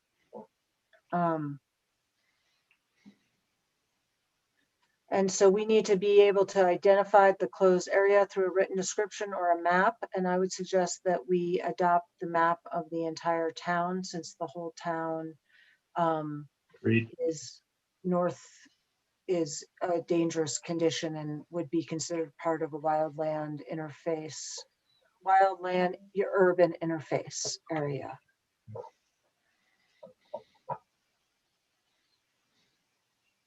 So this is actually stronger than the fire restriction folks recommendation. So which I'm all in favor of. My issue has to do with letter F, and it sounds like what we're saying here is you can't use your barbecue, you can't use your fire pits. Am I reading that correctly? Within the town, we're outlawing fire pits and barbecues? I think last time we did it, we said it had to do with solid fuel. Yeah, this doesn't say that. So, I know it doesn't. So that's a question for Polly, but typically, I mean, a gas fire pit or a gas barbecue typically are not an issue. Yeah, it's open fires. So open fires, fire pits. Maybe we want to say solid fuel. solid fuel. So if it's a gas one, it's no problem, gas grill. But if you are, Well, solid fuel could include a smoker, which is Charcoal. heated. Right. Green egg, Traeger. Yeah. well, maybe we want to say, I mean, maybe we make it clear that it's open fires, or we can, Well, my fire pit, which is propane, is open, Open, you know? but but you're it's, So- okay. but it's not Fire solid pit- fuel. Yeah, it's, the danger is when you have embers that can blow and catch things on fire. Having a gas fire pit, propane fire pit isn't a danger. Well, maybe rather than talking about solid fuel, you talk about propane or natural gas as an exclusion to those, but then you get into, what Carol and Ralph mentioned is you got Traeger or smokers or other things that are using wood chips that are smoking. They're not igniting, they're smokers. So how do you make sure that we don't outlaw, smokers? I just Hey. did that, Jerry, at least I think I did, by saying open barbecues. Hey, Paulie, it's Bob.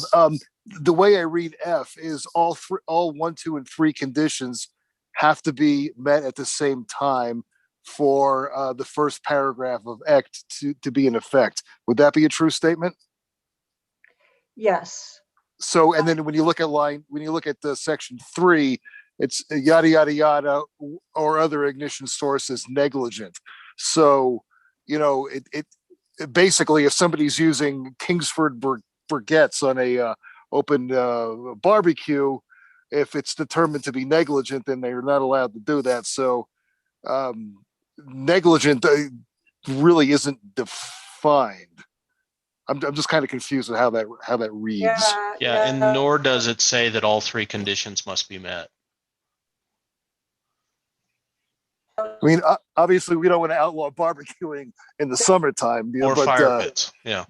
yeah, but we don't want people doing stupid things either.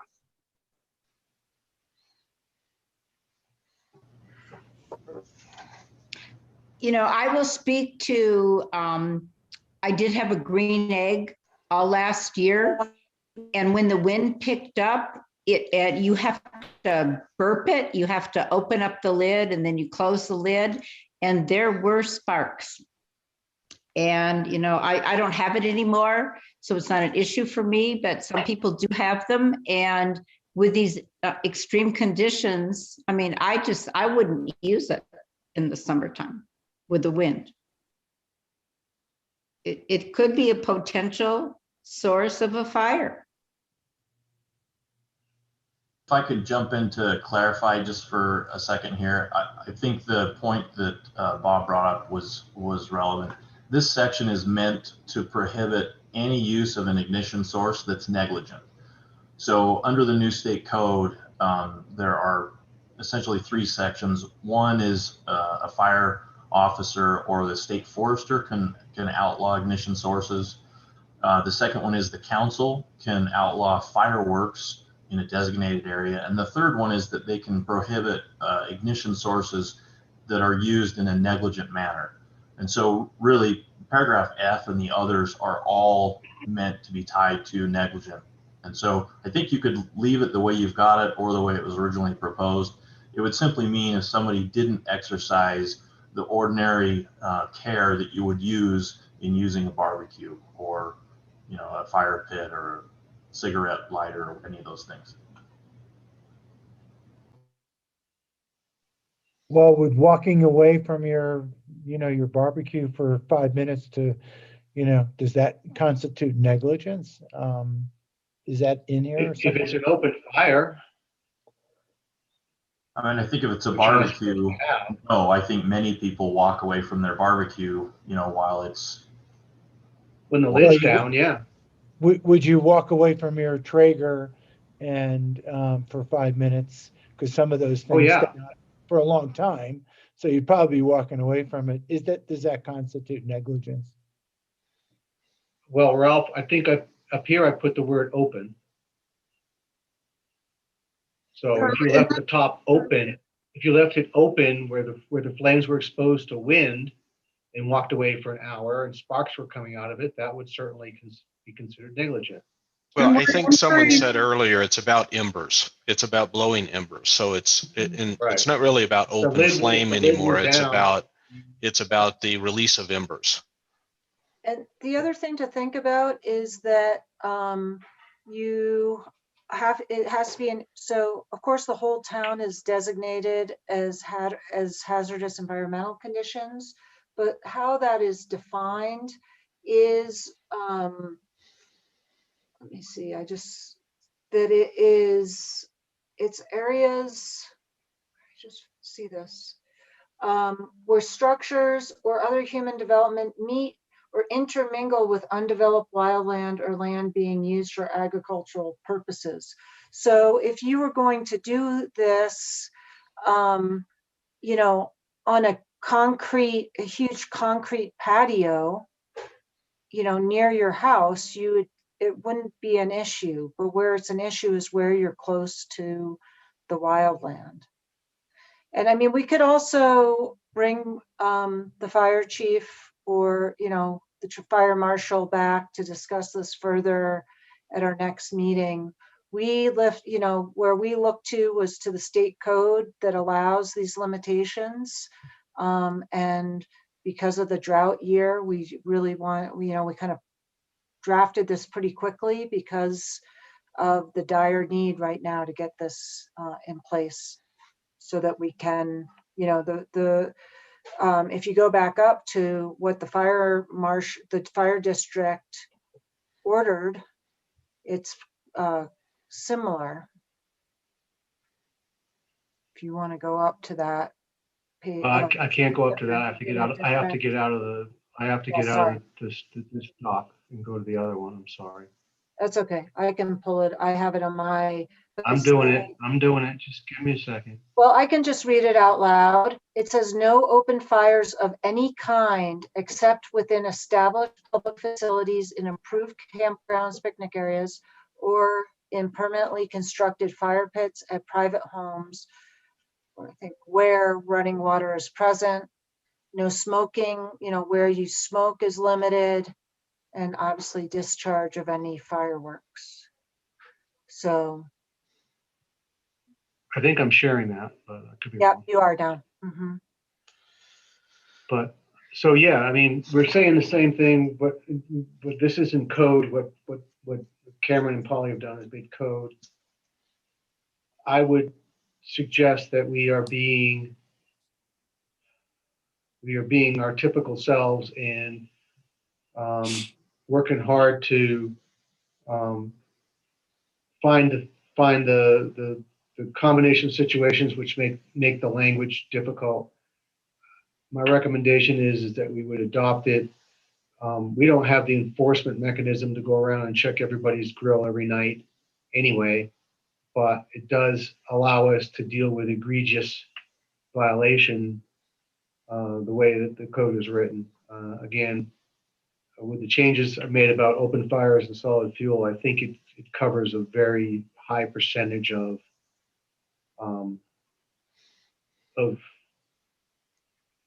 the typical kinds of things that we would be concerned about. I think if we arrived at language that talked about the release of embers, then that makes it a whole lot more understandable. Because when you say open fires, people are going to say, well, what about my fire pit? And, even if you say solid fuel, open fire, there might be some confusion there. So, maybe it's just simpler to talk about an ember producing fire, or any fire that produces embers.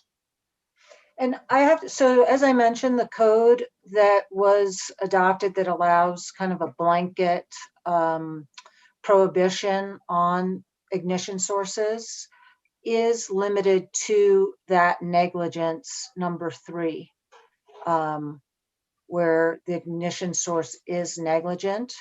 So, I think the embers, we can put something in, but what we're really trying to say is use of of something that has embers is going to be negligent, right?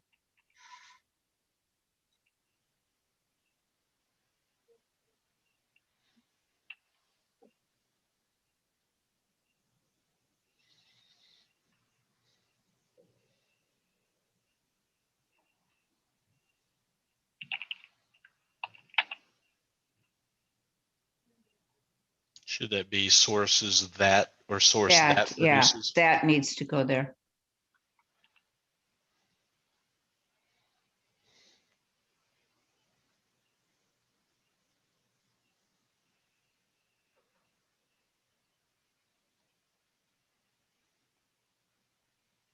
Okay, I think that makes it palatable to me.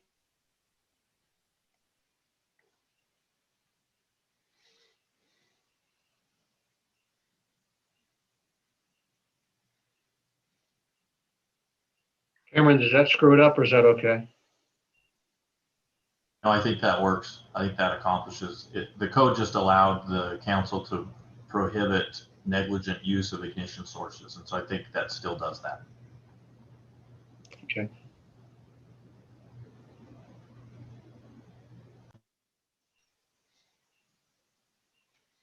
My question is, who's able to enforce this?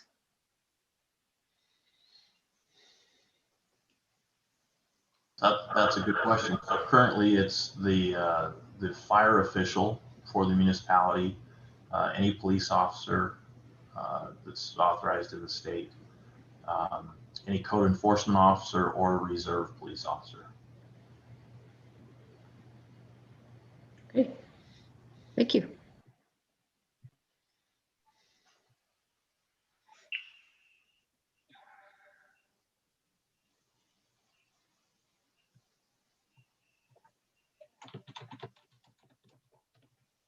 What do we think? I'm Give it a ready. shot? Yeah, no, I think the changes that Jerry was talking, Jerry and Carol were talking about, I think made it more understandable. And I'm ready to adopt it because time is of the essence here. Yeah, we need to get it in place. And I'm good at same thing. We don't want to let perfection get in the way of, moving this forward. A motion to adopt an ordinance amending chapter 6.08 fireworks to restrict fireworks and other ignition sources under certain conditions. So Who wants moved. to make that motion? I did. Is that Chris? So moved. Thank Yes. you. I'll second. Thank you, Chris. Thank you, Carol. Sherry?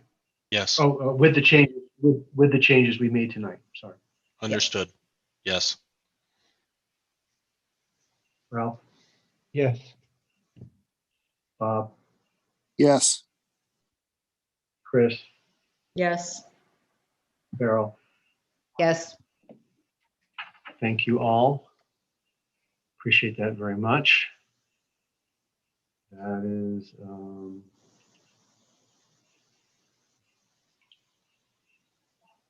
a good thing we just did.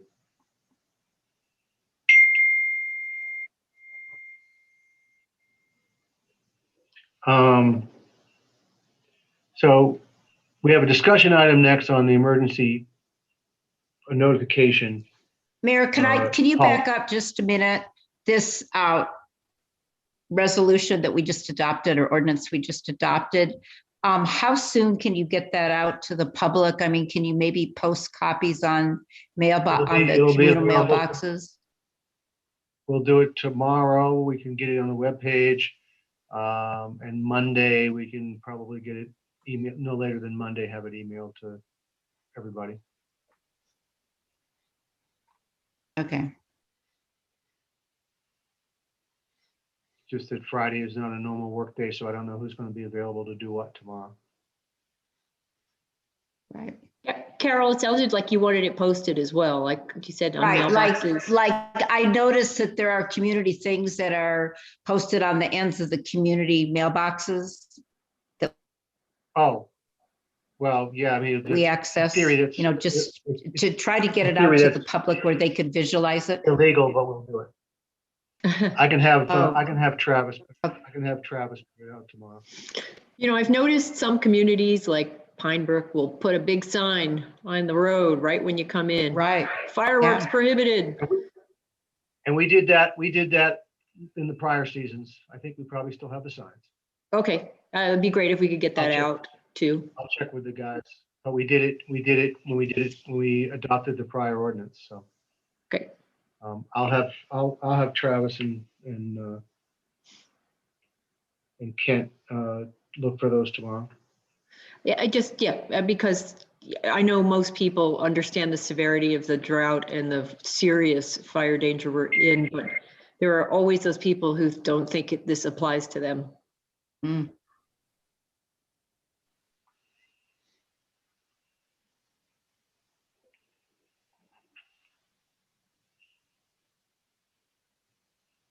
Okay.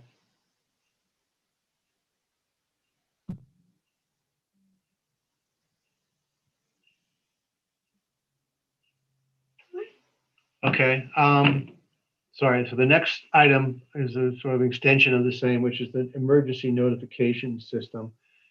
You all remember, it's a discussion item, there's no action yet per se. We invested in a fight to retrieve the money we invested in an emergency notification system that did not meet its promise. At the moment, the only mechanism we have is the town website does have notification if you sign up for it. It will text you. It will, it'll email you. It'll do whatever you want it to do. That's what we have as a mechanism today. What we have identified as the issue is that we are a Wasatch County-based municipality with a Summit County-based zip code. And as a result, the mapping systems that these emergency notification systems use seem to crash.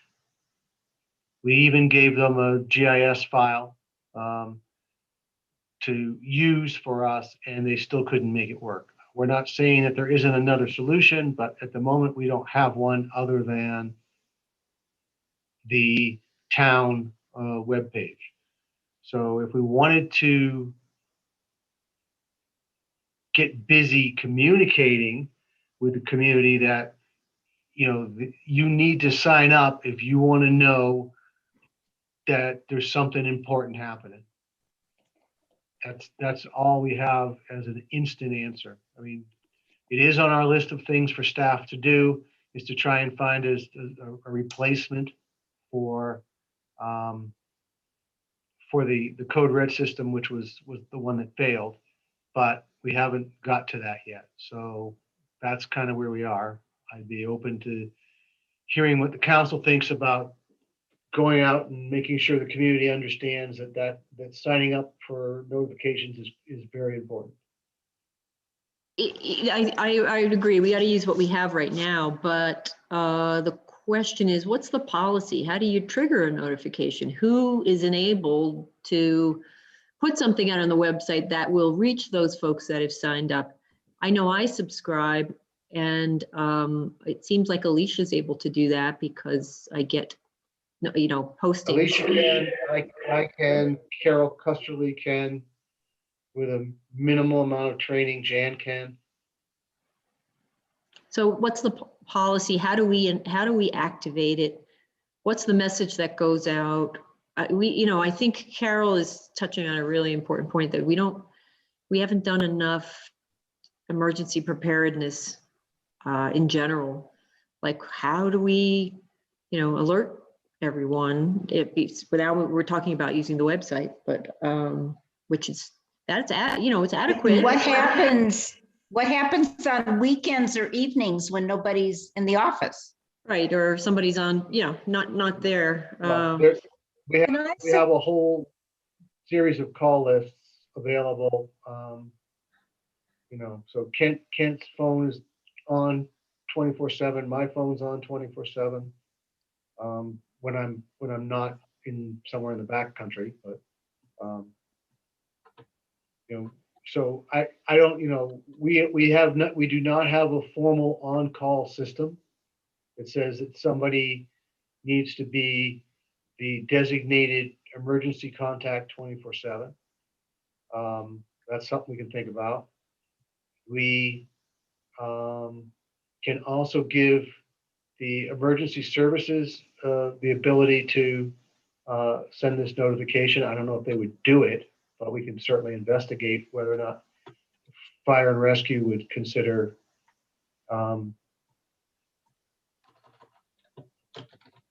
if we gave them the mechanism, if they would consider doing that. I don't know. I can talk to them and find out.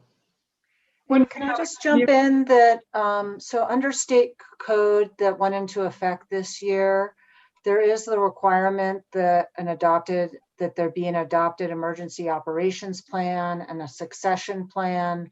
The default is what is in the state code. So I would suggest that at our meeting in July, that you give us an opportunity. Frankly, things have been a little busy with Hideout since I've started. And a lot of these things have, you know, I have them on a checklist that I wanted to bring to you, but your other matters have pushed them out of the way. So I would suggest that in July, we just make sure that we have all those requirements. It'll answer a lot of these questions. You might already have them. I don't want to speak. I just haven't even had a chance to look and to confirm. So, and then, you know, and part of that would be whoever's on the top of the chain of command, or you authorize who can send out emergency messages. So that's what That's exactly it, Polly. That's exactly it. You've just summarized what we're looking for. Right. I have one thought. I know the town now has 2 trucks.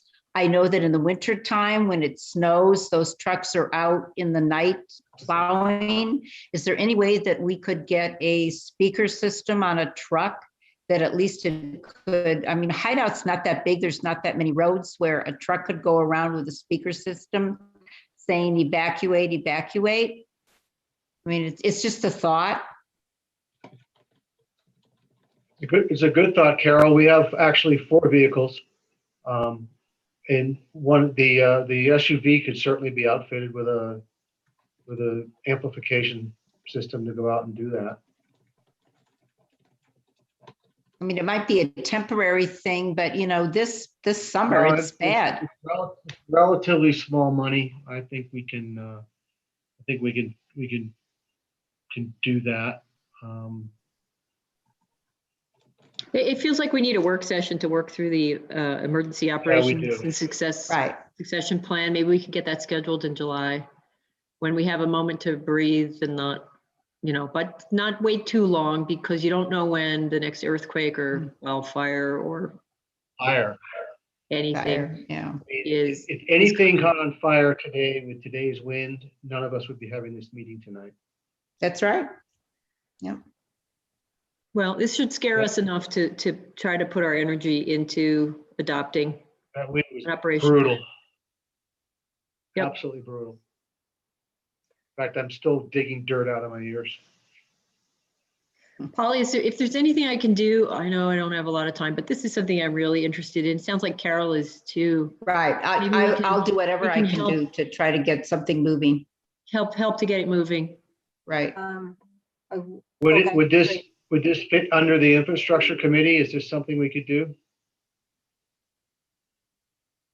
Yes. Okay. Well, I'm already on the infrastructure committee. Brian is also. Okay. Yeah. So maybe we could ask them to take a look at the. But you know, the problem is we just realized that we meet every 2 weeks, but in 2 weeks from yesterday, everybody's going to be gone. And there's something going on with TO as well for part of the day. So we decided to cancel that meeting. So it's 4 weeks from yesterday would be the next one. I would say that, why don't you I need to find out what's in place right now. And the great thing is that because I do work with 3 other towns, I have, you know, a template of what, you know, other towns have adopted. So Brighton just adopted one. The Municipal Services District has been very much on top of it. You may have to designate a staff member or even hire somebody to be your emergency manager. But first, let me find out what you guys have in place. And I think doing it, July at the latest August is very doable.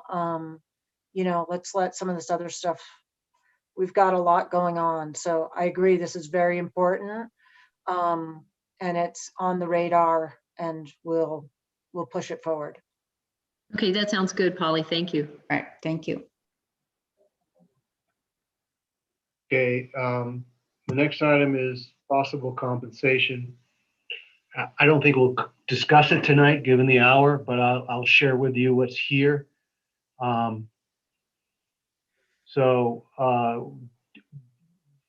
Alicia did some research. So this is mayor salaries and benefits for various towns.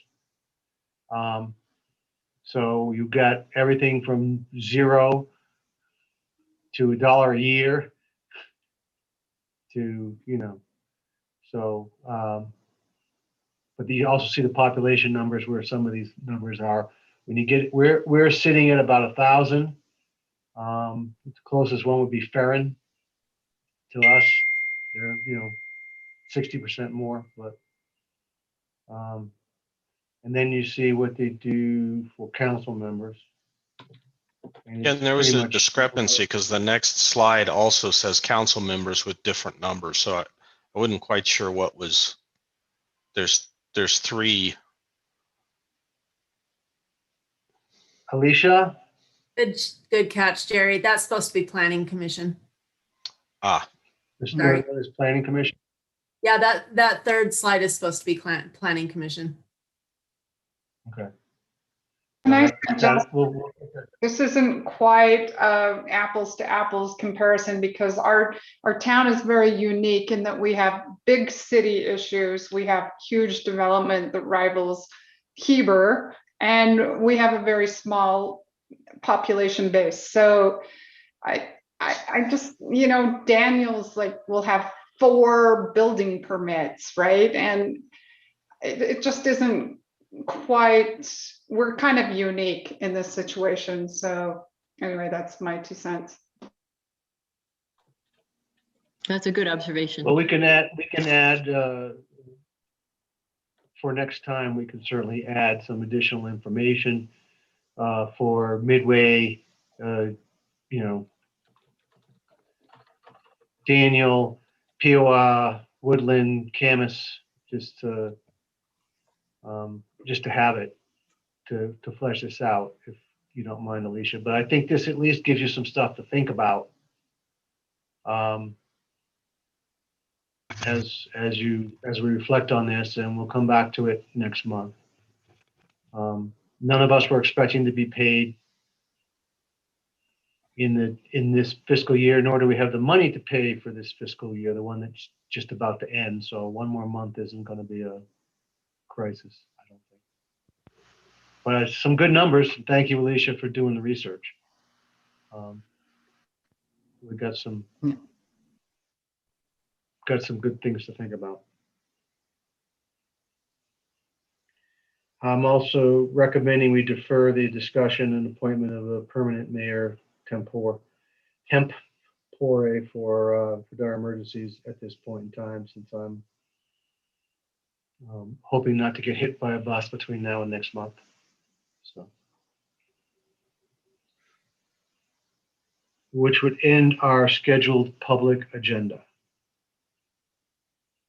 I know it's late and you guys want to go. Polly, can we give them at least, can we think we can knock it out in 15 minutes? Could you give us like 25? Can people stay up past 10? Because we have two things we need to talk about. Yeah, for this I can stay. Yeah, I can stay. We'll try to be as quick as possible. All right, then I'm recommending that we motion to end the public portion of tonight's meeting and move to close executive session to discuss pending or reasonably imminent litigation, personnel matters, and or sale acquisition of real property as needed. So moved. Is that you, Bob? Yes. Okay, second. I'll second. That's Chris. Thank you, Chris. All in favor? Aye. Yes. Opposed? No, okay. So thank you, everyone. We're going to do our usual, which is we're going to end this meeting, and then we will come back in. I know, Chris, this is your normal bio break, but let's come back at it's 9:48. Let's try and come back at 9:51. Got it. Okay. Okay, thanks, everybody. Thank you. Mhm.